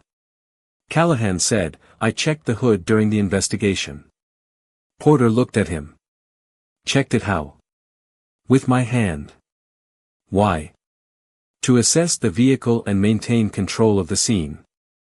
Denise said, he struck it hard enough to trigger my dashcam impact upload. Callahan gave a quick laugh. Captain, she keeps bringing up that camera like it changes the facts. Porter looked through the windshield. The red dashcam light blinked back at her. Sometimes it helps establish them. The words landed hard. Callahan's face tightened, and in that tightening Denise saw the exact moment he decided not to retreat, but to double down. He looked toward Mercer and said, We need to secure the vehicle before the tow arrives. Porter turned.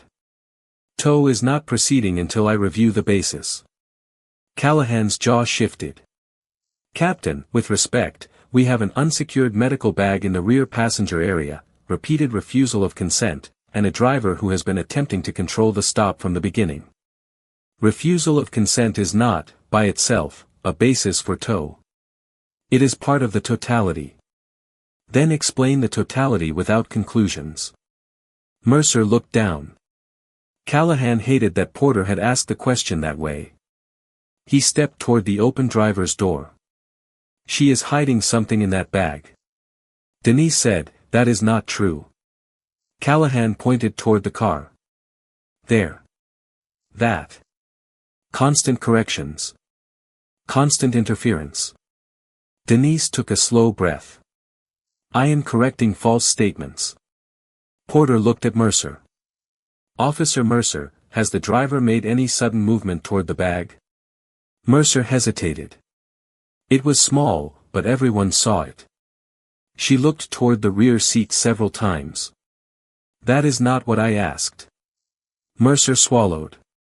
No sudden movement. Callahan turned on him. She was focused on it. Mercer's voice dropped. She did not reach. The rain seemed to get louder. Denise watched Callahan's face as his own partner refused to stretch the fact far enough. That should have stopped him. Instead, it pushed him into the worst decision of the night. He stepped partly into the open driver's doorway, reached toward the dashcam cable, and said, Then we remove the distraction. Denise's voice cut through the rain, clear and controlled. Captain, I do not consent to anyone turning off, removing, or interfering with my recording device. Porter moved immediately. Callahan, step back from the vehicle. Callahan froze with his hand near the cable. It is interfering with the stop. Step back. It is a private device inside a vehicle under investigation. Porter's voice hardened. I gave you an instruction. Callahan withdrew his hand but did not step away completely. His pride had cornered him now. He looked at Denise through the open door and said, You think because some clip uploaded, you get to make us look dirty? Denise answered, I think the video shows what happened. It shows your angle. It shows my hands. It shows what you wanted to show. It shows you damaging my car. Callahan turned toward Porter. Captain, this is exactly what I mean. She is making allegations on scene to influence supervision. Porter said, the fastest way to address allegations is to preserve evidence, not touch it. Callahan looked at the dashcam again, then at the bodycam on Mercer's chest, then at Porter's jacket camera, and Denise could almost see him calculating. Too many recordings. Too many ears. Too many moments already outside his control. Then his radio crackled. Dispatch said, Unit 214, be advised outside counsel has contacted city oversight regarding this stop. Supervisor to confirm status. Porter looked at Callahan. Callahan looked like the words had hit him in the chest. Mercer whispered, outside counsel. Denise closed her eyes for half a second. Tanya had gotten the alert. Marcus had called. The truth had made it out. Callahan heard it too, and instead of recognizing that the situation was bigger than his pride, he went cold. So that is what this is, he said to Denise. You set this up. Denise opened her eyes. I drove home from work. No. You had a camera, a legal script, an emergency contact, and some attorney waiting to jump in. I had safety measures. You had a plan to trap police. Porter said, stop. But Callahan was already moving toward the cruiser laptop. No, Captain. I am finishing my report. Porter followed him. You will not submit anything until I review your body cam and the independent footage. Callahan opened the laptop wider. I am documenting my observations. Your draft currently matters because it may conflict with recorded evidence. He looked back at Denise. Recorded evidence from her. And from your body cam. My body cam shows a driver refusing cooperation. Denise said, it shows me asking for a supervisor. Callahan snapped, it shows you trying to control the stop. Porter stepped between his line of sight and Denise. Officer Callahan, lower your voice. He did, but the anger stayed. Captain, if we let every driver with a camera dictate procedure, we lose the street.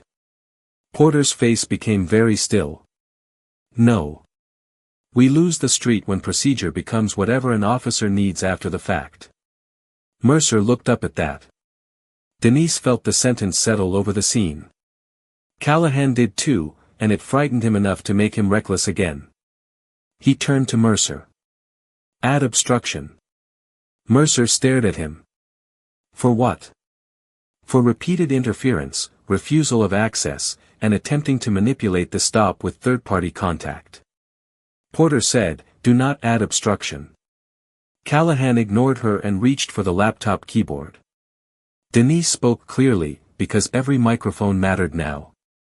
Captain Porter, Officer Callahan is attempting to write obstruction after you instructed him to pause the report. Callahan slammed the cruiser door edge with his palm, not on Denise, not near her body, but hard enough to make Mercer flinch. Stop narrating. Denise did not flinch this time. I am preserving the record. You are poisoning the record. No, she said. I am keeping it alive. That sentence seemed to empty the street of sound for a moment. Then headlights approached from the far lane. A dark sedan pulled safely to the curb behind Porter's vehicle, not close to the scene.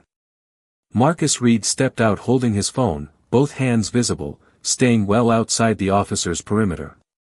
Captain Porter, he called, calm and professional. Marcus Reed. I am counsel contacted by St. Agnes staff. I am not approaching unless instructed.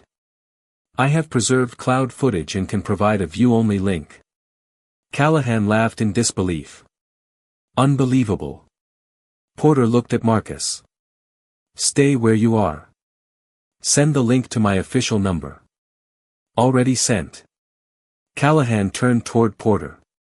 You are seriously taking video from some lawyer before hearing your officers? Porter's eyes did not move from him. I heard you. I am also going to see what happened. Mercer shifted his weight, and Callahan noticed again. Do you have something to say?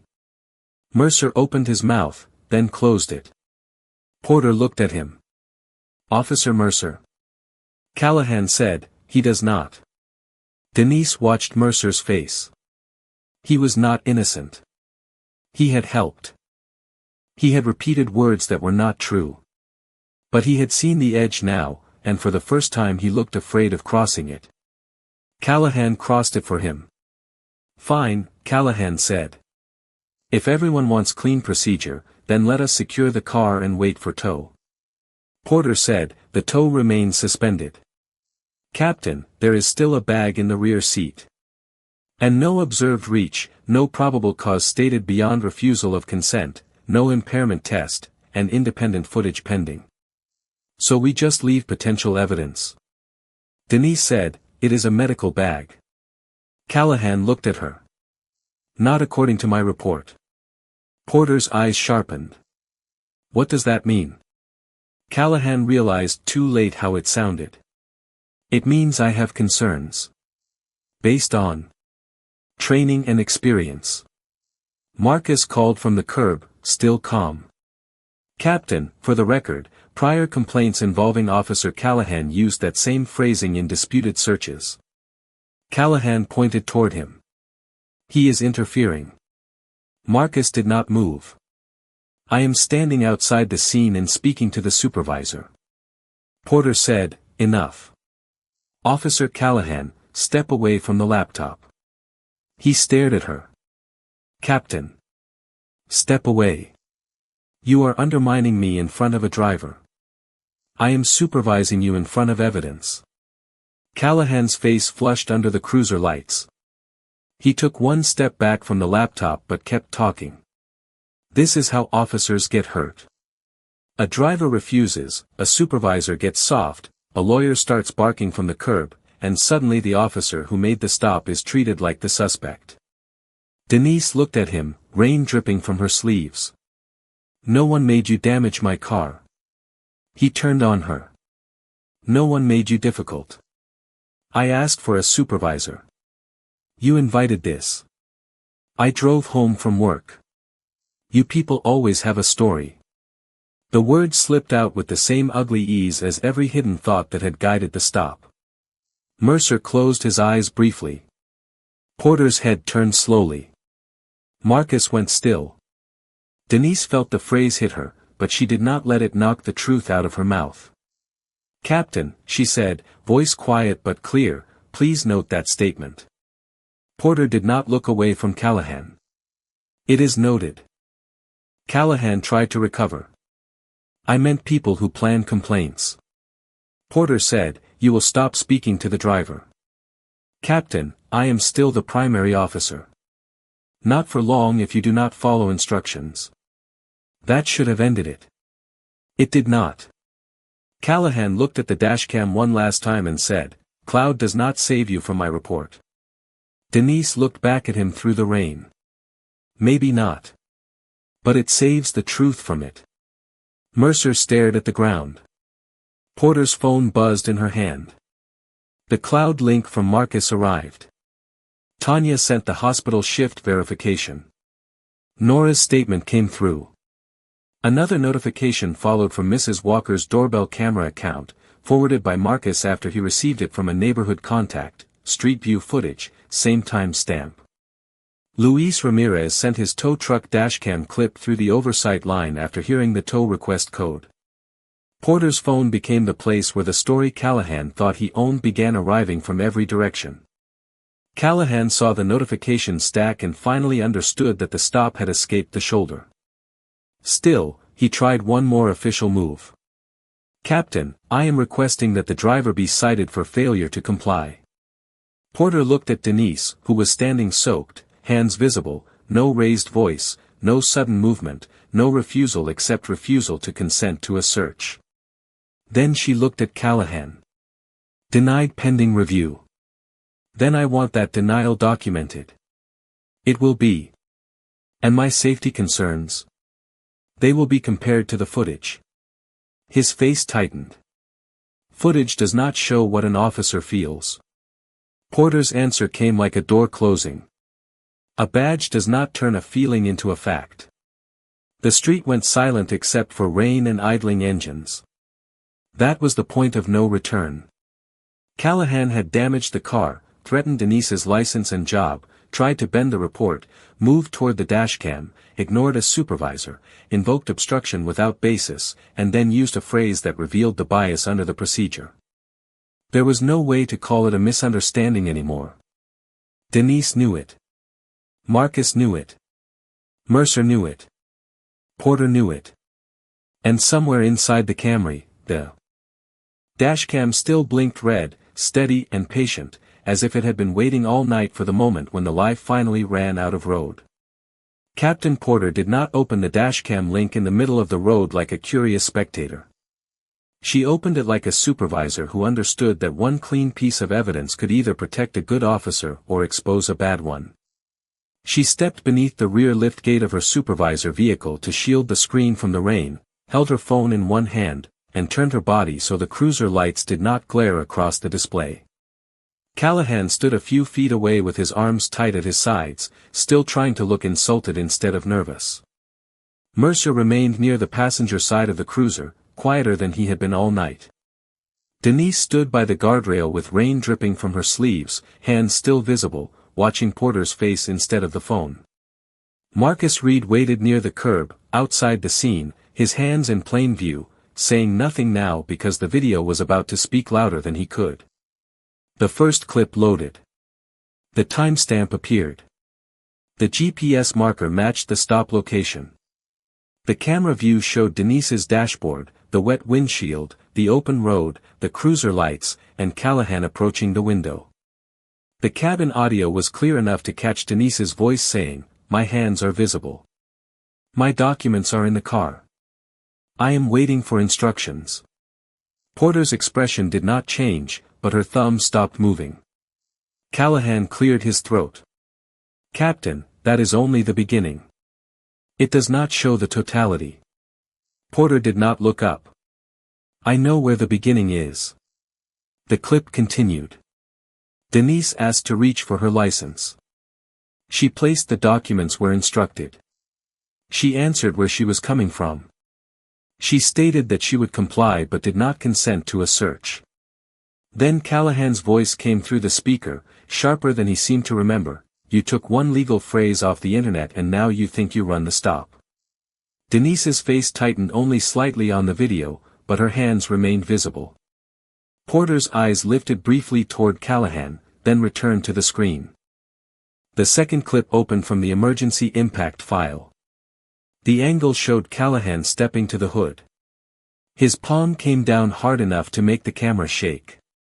Denise flinched, then said, "You hit my car." Callahan, standing in the rain beside Porter now, said quickly, "I was checking the hood area." The video answered before Porter could. Callahan's recorded voice said, "Nervous reaction." The street went still. Mercer looked down. Denise did not smile.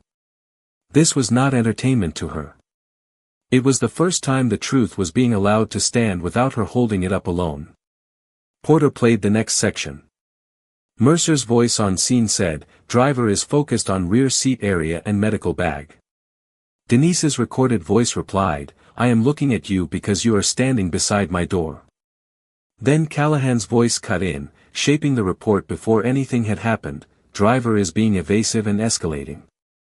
Porter paused the video. She looked at Mercer. Did she reach toward the bag? Mercer swallowed. "No, Captain." Callahan turned his head sharply. She kept focusing on it. Porter's eyes stayed on Mercer. "Did she reach?" "No," Porter resumed the clip. The side mirror crack came next, caught not perfectly by the front camera, but clearly enough through the cabin angle and sound. Callahan's hand moved near the mirror frame. There was a sharp plastic click, then Denise's voice, "The mirror is cracked." Callahan's recorded reply followed, cold and confident, "Maybe it was already cracked." The words hung in the rain. Porter did not pause that time. She let the next sentence play. "Your word. Against mine." Callahan's face changed. Not dramatically. Not all at once. It changed in small pieces, the way arrogance drains when a man hears his own cruelty without the excuse he planned to attach to it later. His mouth tightened. His eyes moved to the dashcam inside the Camry. For the first time, he looked at that small red light not as a toy, but as a witness he could not intimidate. Porter opened the third file, the one Tanya had marked with the threat to Denise's professional reputation. Callahan's recorded voice came through, "A bad report follows people. Licensing. Boards ask questions. Employers ask questions." Denise stood in the same position on the roadside, listening to the words again, and felt the chill of them without the shock. They had already happened.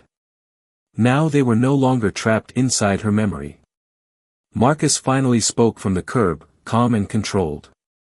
"Captain, St. Agnes has also provided shift verification from Dr. Nora Kim. Ms. Carter clocked out at 10:12, appeared tired but alert, and had no observed impairment." Porter looked at her phone as the next notification came in. She opened the hospital statement. Then she opened dispatch notes. Unit 214 originally reported irregular driving pattern and possible impairment, she read aloud. She looked at Callahan. "No moving violation specified?" Callahan said, "The observed pattern supported the stop." "Did you conduct any field sobriety screening?" "Not yet." "Did she refuse one?" "The stop had not reached that stage." "But you requested tow for possible impairment and inventory." Callahan's lips pressed together. Porter's phone buzzed again. Marcus had forwarded Mrs. Walker's doorbell clip. The video was grainier, filmed from across the street, but it caught the sound better than anyone expected. The loud strike on the hood. Denise saying, "I would like a supervisor." Callahan saying, "Supervisor is not a magic word." Then the moment near the dashcam, when Denise said clearly, "I do not consent to you turning off, removing, or interfering with my recording device." Porter played that part twice. Callahan did not speak the second time. Luis Ramirez's tow truck dashcam arrived next, a wider angle from the gas station. It showed Denise standing away from the back seat while Mercer stood near the rear door. It showed she had not moved toward the medical bag when the report draft began describing it as a concern. It showed Callahan's body language changing whenever Denise asked for a supervisor. It showed the tow request being made before any visible basis had developed beyond refusal of consent. Porter lowered the phone slowly. By then the balance of the roadside had changed. The cruisers still flashed. The badges still sat on Callahan and Mercer's chests. The uniforms still carried authority. But authority had moved away from their version and toward the evidence. Callahan could feel it. That was why his next words came too fast. "Captain, none of these clips show what we were perceiving in real time. Drivers can be calm and still dangerous. Cameras miss context." Porter looked at him. "Context is exactly what I am receiving from multiple independent sources." Independent sources arranged by her lawyer. Marcus answered from the curb, "The dashcam uploaded before I was contacted. The doorbell camera belongs to a resident. The tow truck camera was running under company policy. Dispatch audio is yours." Porter held up a hand before Callahan could respond. "Enough." She turned to Denise. "Ms. Carter, for the record, did you ever refuse a lawful order to exit the vehicle?" "No, Captain." "Did you ever reach toward the rear medical bag?" "No, Captain." "Did you ask for a supervisor?" "Yes. Multiple times." "Did you consent to a search?" "No. I said I would comply with lawful instructions, but I did not consent." Porter nodded, then looked at Mercer. "Officer Mercer, did your body cam remain active during the rear seat discussion?" Mercer hesitated. "It remained active, but there may be a brief audio gap." Callahan's eyes snapped toward him. Porter's voice sharpened. "Why?" Mercer swallowed. "I thought I had muted it by mistake when adjusting my jacket." Porter stared at him long enough for the answer to shrink. "You thought?" "Yes, Captain." "When?" Around the time Officer Callahan asked me to document the driver as evasive. Denise closed her eyes briefly. Not in relief. In confirmation. The lie was starting to separate from the men who had carried it. Porter turned to Callahan. You stated she was obstructing. Show me the obstruction. Callahan looked toward the Camry, toward Denise, toward Marcus, toward the phone in Porter's hand. Her repeated refusal to cooperate with the bag. Refusal to consent is not obstruction. Her language was clearly meant to delay and create a complaint. Requesting a supervisor is not obstruction. She was challenging the stop from the beginning. Asking the reason for a stop is not obstruction. Callahan's face hardened because every word he had used as a wall was being taken apart in public, one brick at a time. So what, Captain? We just let drivers lawyer their way through every stop. Porter stepped closer. No. We let citizens keep their rights without punishing them for knowing the words. That sentence changed Mercer's face. It changed Denise's breathing. It changed Marcus's posture. It was the moment the roadside stopped pretending both versions had equal weight. Callahan still had his badge, but his badge no longer controlled the story. Porter looked at Daniel. There was no Daniel here. She looked at her own recorder, then at both officers. This stop is now under supervisory review. No report will be submitted until all footage, body cam files, dispatch audio, and independent video are preserved. The vehicle will not be searched. The tow request is cancelled unless Ms. Carter requests assistance. Callahan said, Captain. Do not interrupt. He stopped. It was the first order all night that actually held him. Porter continued, Officer Mercer, you will provide your body cam immediately. Officer Callahan, you will step away from the driver and surrender the draft narrative for preservation. Callahan stared at her. You are treating me like I did something wrong. Porter looked toward the cracked mirror, the dented hood, the wet documents, the nurse standing in the rain, and the dashcam still blinking red. I am treating the evidence like it matters. Callahan's expression shifted again. Disbelief became anger. Anger became fear. Fear became the blank face of a man realizing the report he planned to write could no longer outrun the footage already uploaded. Denise saw it clearly, the moment he understood he was not speaking into a system that would automatically protect him. He was speaking into a record. Porter stepped toward Denise and lowered her voice. Ms. Carter, you are not under arrest. At this time, you are not being cited. I am going to document the vehicle damage and arrange for your safe release once the review steps are complete. Denise nodded, and only then did her shoulders tremble slightly. Not because she had lost control, but because she had held it for so long. Marcus remained where he was, but his voice carried softly. Denise, Tanya has the footage. Nora confirmed your shift. You are not alone. Denise looked toward him, then toward the Camry. The red dashcam light blinked through the windshield, patient and small. Callahan had laughed at it. Mercer had tried to talk around it. The report had tried to replace it. But the truth had not stayed where they left it. It had traveled to the hospital, to an attorney, to a supervisor, to a doorbell camera, to a tow truck, to dispatch logs, to the exact place where lies begin to lose power.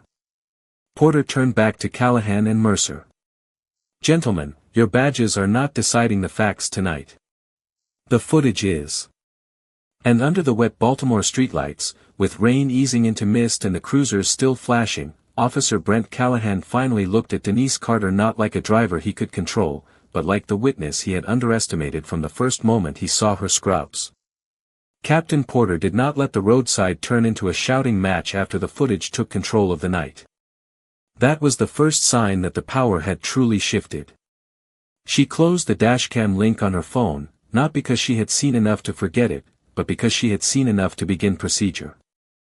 Callahan still stood near his cruiser with his jaw tight, rain shining on his uniform, trying to hold on to the version of himself that had existed before the video played.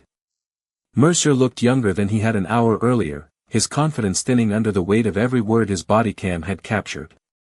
Denise Carter remained by the guardrail in wet scrubs, hands visible out of habit now, while the red light on her dashcam blinked from inside the Camry like a quiet witness that had done its job. Porter spoke into her radio with a voice that left no room for performance. Supervisor on scene. Suspend tow request. Start incident preservation. Notify internal affairs duty contact. 2 officers involved. Independent video available. Property damage alleged and observed. Callahan turned sharply. Internal affairs.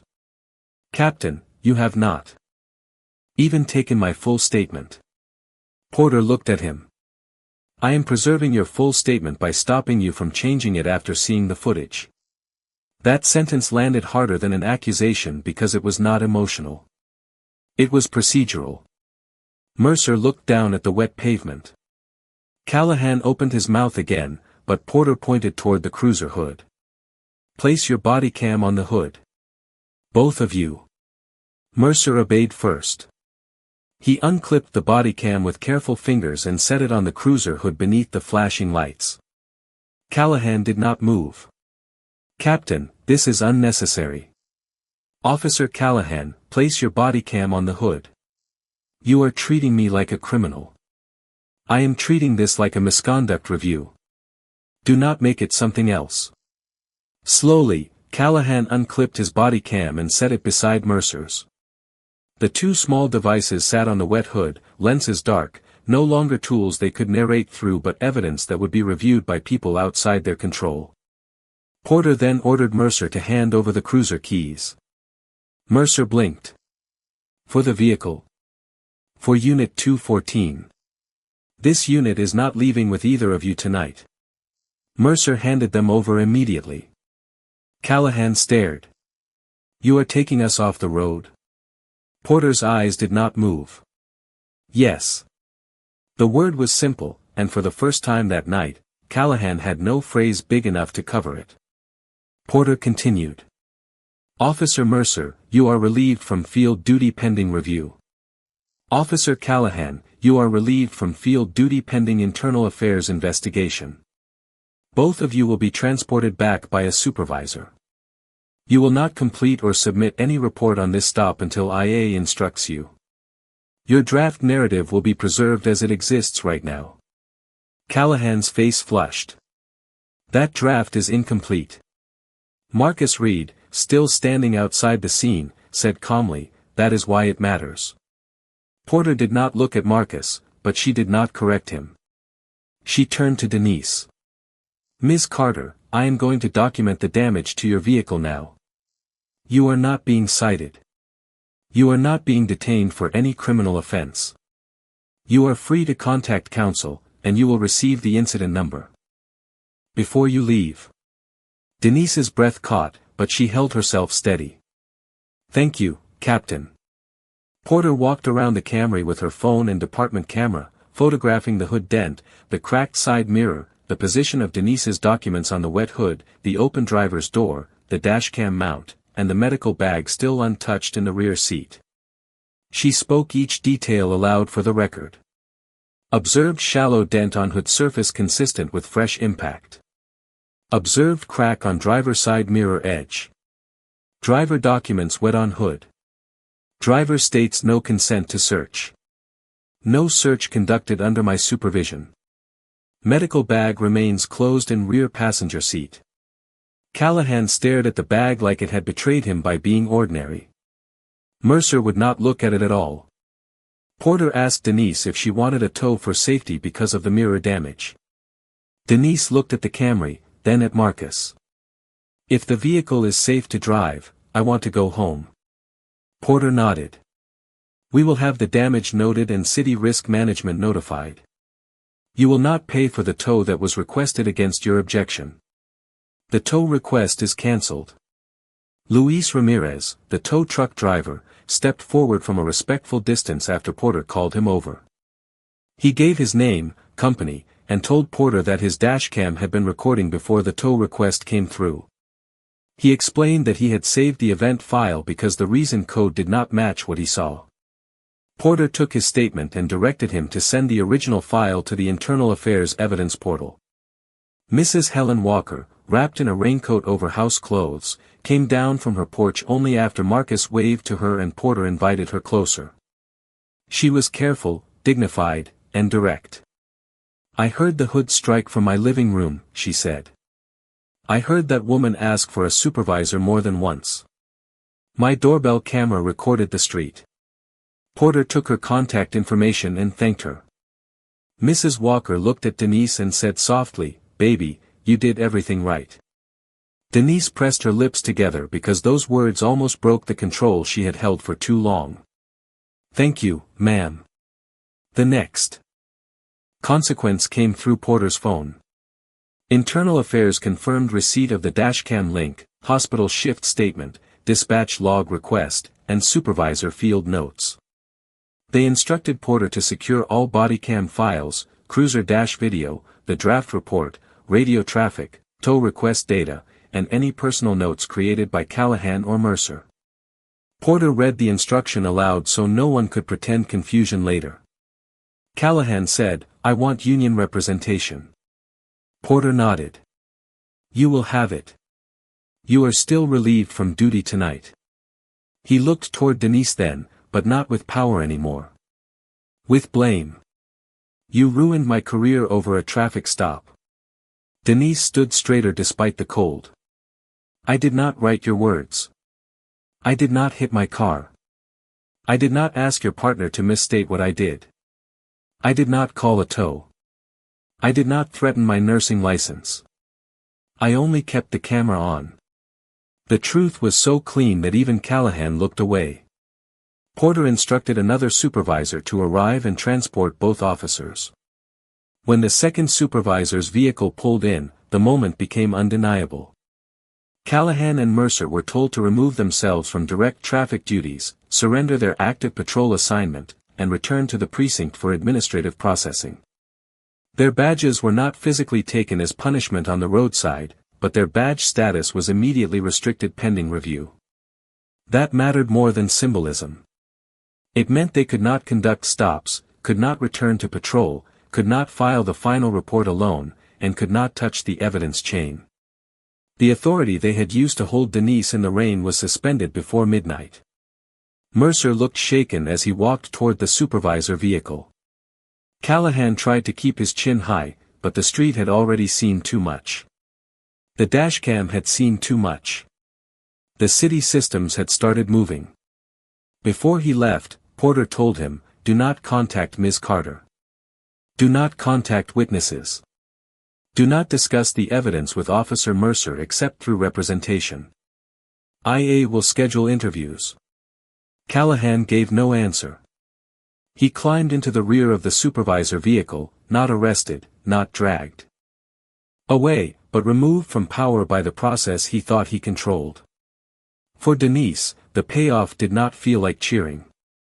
It felt like her name being returned to her. Porter gave her the incident number, the risk management contact for vehicle damage, the internal affairs case reference, and a written field note stating that no citation was issued, no impairment was established, no search was conducted, and the driver had cooperated with visible hand instructions while requesting supervisor review. Marcus stood beside Denise as she read it. "Read every line," he said quietly. "Make sure the record says what happened." Denise read it twice. Then she nodded. "It does." Tanya called then, her name lighting up Denise's phone inside the Camry. With Porter's permission, Denise retrieved it slowly, announced the movement, and answered on speaker. Tanya's voice came through tight with worry. "Denise?" Denise closed her eyes. "I am safe." On the other end, Tanya exhaled like half the emergency department had been holding its breath with her. "We have the files." Nora sent the shift statement. "Marcus has everything." Denise looked at the wet road, the cracked mirror, the cruisers, the supervisor vehicle carrying the two officers away. "I know," she said softly. "Thank you." Porter checked the Camry lights and advised Denise to drive directly home or wait for Marcus to follow her. Marcus offered immediately. Denise accepted. Not because she was helpless, but because healing sometimes began with not having to prove strength for one more mile alone. Before she got into the car, Porter handed her a small evidence receipt showing that the dashcam footage, witness videos, bodycam devices, dispatch audio, tow request, and report draft were all being preserved. "Ms. Carter," Porter said, "I am sorry this stop happened the way it did." Denise looked at her. "I appreciate you saying that. But I want it reviewed so it does not happen to the next nurse, or the next teacher, or the next person just trying to get home." Porter nodded. "That is where this goes next." Denise sat behind the wheel at last. Her scrubs were wet. Her hands were cold. Her mirror was cracked. The hood had a dent. But her license was back in her wallet, her medical bag was unopened, her nursing reputation was intact, and the false report had been stopped before it could become the official version of her life. As she started the Camry, the dashcam chimed softly. "Front camera online. Cabin camera online. Cloud sync active." This time, the sound did not feel like fear. It felt like proof. Marcus pulled in behind her car, and Porter waited until Denise safely merged back onto the road. The red and blue lights faded behind her, no longer a wall holding her in place, but a scene preserved for review. Officer Brent Callahan had tried to turn her calm into suspicion, her rights into attitude, her profession into a threat, and her car into leverage. Instead, his own words, his own report draft, his own body cam, the dash cam he laughed at, the doorbell camera he never noticed, the tow truck footage he did not expect, the dispatch audio he thought was routine, and the hospital records he never imagined would matter had all moved together. Denise did not win because someone believed her out of kindness. She won because the truth had been protected long enough for the lie to run out of places to hide. The change began before Denise Carter's Camry was fully repaired. By the next morning, St. Agnes Medical Center knew what had happened, not through gossip, but through the evidence packet Tanya Brooks had preserved before sunrise. Denise did not want her name whispered through every hallway like a tragedy. She wanted the truth handled with the same discipline she had used on the roadside. So when hospital leadership asked what she needed, she did not ask for attention. She asked for training. Within a week, the hospital held a voluntary safety session for night shift workers, not only nurses, but respiratory therapists, orderlies, lab technicians, cafeteria staff, security guards, and cleaning workers who drove home after dark. Marcus Reed stood at the front of the conference room beside Tanya and Nora Kim, explaining how to preserve dashcam footage, how to set emergency contacts, how to keep original files unchanged, how to speak clearly during a traffic stop, and how to ask for a supervisor without escalating. Denise sat in the second row at first, quiet, arms folded over a navy sweater instead of scrubs. But when a young nurse asked, "What if staying calm still does not work?" the room went silent. Denise stood slowly and answered, "Staying calm does not guarantee they will be fair. It gives the truth a clean path to follow." That sentence stayed with the staff longer than any legal slide. By the end of the session, 23 employees had signed up for the hospital's emergency contact registry, and several asked for help installing dashcams. Tanya created a checklist taped inside the staff lounge: charge phone, confirm route, activate camera, share location only with someone trusted, call when home. It was not fear. It was preparation. Across the city, Captain Elaine Porter's report forced changes inside the traffic division too. Internal Affairs opened a formal investigation into Officer Callahan and Officer Mercer, including the draft report, bodycam files, dispatch audio, tow request, dashcam footage, Mrs. Walker's doorbell video, Luis Ramirez's tow truck camera, and Denise's hospital shift verification. Callahan's prior complaints were reopened because the language in his old reports matched the pattern Marcus had flagged: nervous demeanor, evasive answers, officer safety concern, refusal to cooperate. Drivers who had once been told there was not enough evidence were contacted again. A college student came forward with an old phone clip. A delivery driver provided work GPS records that contradicted a previous stop narrative. A father who had stayed silent because he did not want trouble finally gave a statement. Mercer, placed on suspension pending review, was ordered to explain the bodycam audio gap and the moment he repeated Callahan's wording instead of what he had actually seen. Callahan remained off patrol while the department reviewed whether his reports had been used to justify improper searches, questionable tow requests, or retaliatory citations. The City Oversight Board issued immediate recommendations. Supervisors had to respond when a driver repeatedly requested review during a property damage complaint, bodycam. Muting during traffic stops had to be automatically flagged, tow requests required clearer justification, refusal to consent could not be treated as standalone suspicion, and officers had to distinguish between safety concerns and anger at being questioned. Captain Porter attended the first policy meeting and said something that made the room uncomfortable in the way truth often does. A report is not supposed to win against footage. It is supposed to match it. Mrs. Helen Walker became part of the change without trying to. Neighbors on her block started checking their doorbell camera angles, not to spy on each other, but to make sure the street could remember what people might try to deny. Luis Ramirez's towing company added a rule requiring drivers to save dashcam events when a police tow request seemed inconsistent with what they witnessed. At St. Agnes, the emergency department staff stopped treating Denise's experience as an isolated nightmare and started treating it as a reason to protect one another better. One young nurse, the same one who had asked if calm worked, showed Denise her newly installed dashcam 2 weeks later. "Front and cabin," she said. "Cloud backup too." Denise smiled, tired but proud. "Good. I hope you never need it." The nurse nodded. "But if I do, then the truth has somewhere to go," Denise said. Denise did not become loud after that night. She still worked her shifts. She still helped frightened patients breathe through pain. She still called her mother when she got home. But something had changed in the people around her. Tanya no longer asked about the dashcam like it was paranoia. She asked like it was part of getting home safely. Nora added staff safety resources to orientation for new emergency workers. Marcus continued building the complaint file with care, making sure anger did not outrun evidence. And Captain Porter, whatever mistakes the department still had to face, made sure Callahan and Mercer's roadside decisions did not disappear into vague language. Denise had not wanted revenge. Revenge would have ended with 2 officers embarrassed and 1 nurse exhausted. What happened instead reached farther. It made a hospital more prepared, a department more accountable, a block more watchful, and old complaints harder to bury. The night Callahan tried to turn Denise's calm into guilt, he gave every quiet witness a reason to speak. And by the time the city finished reading the footage, Denise Carter was no longer just the nurse who survived a bad stop. She was the reason other people learned how to make sure the next lie had less room to breathe.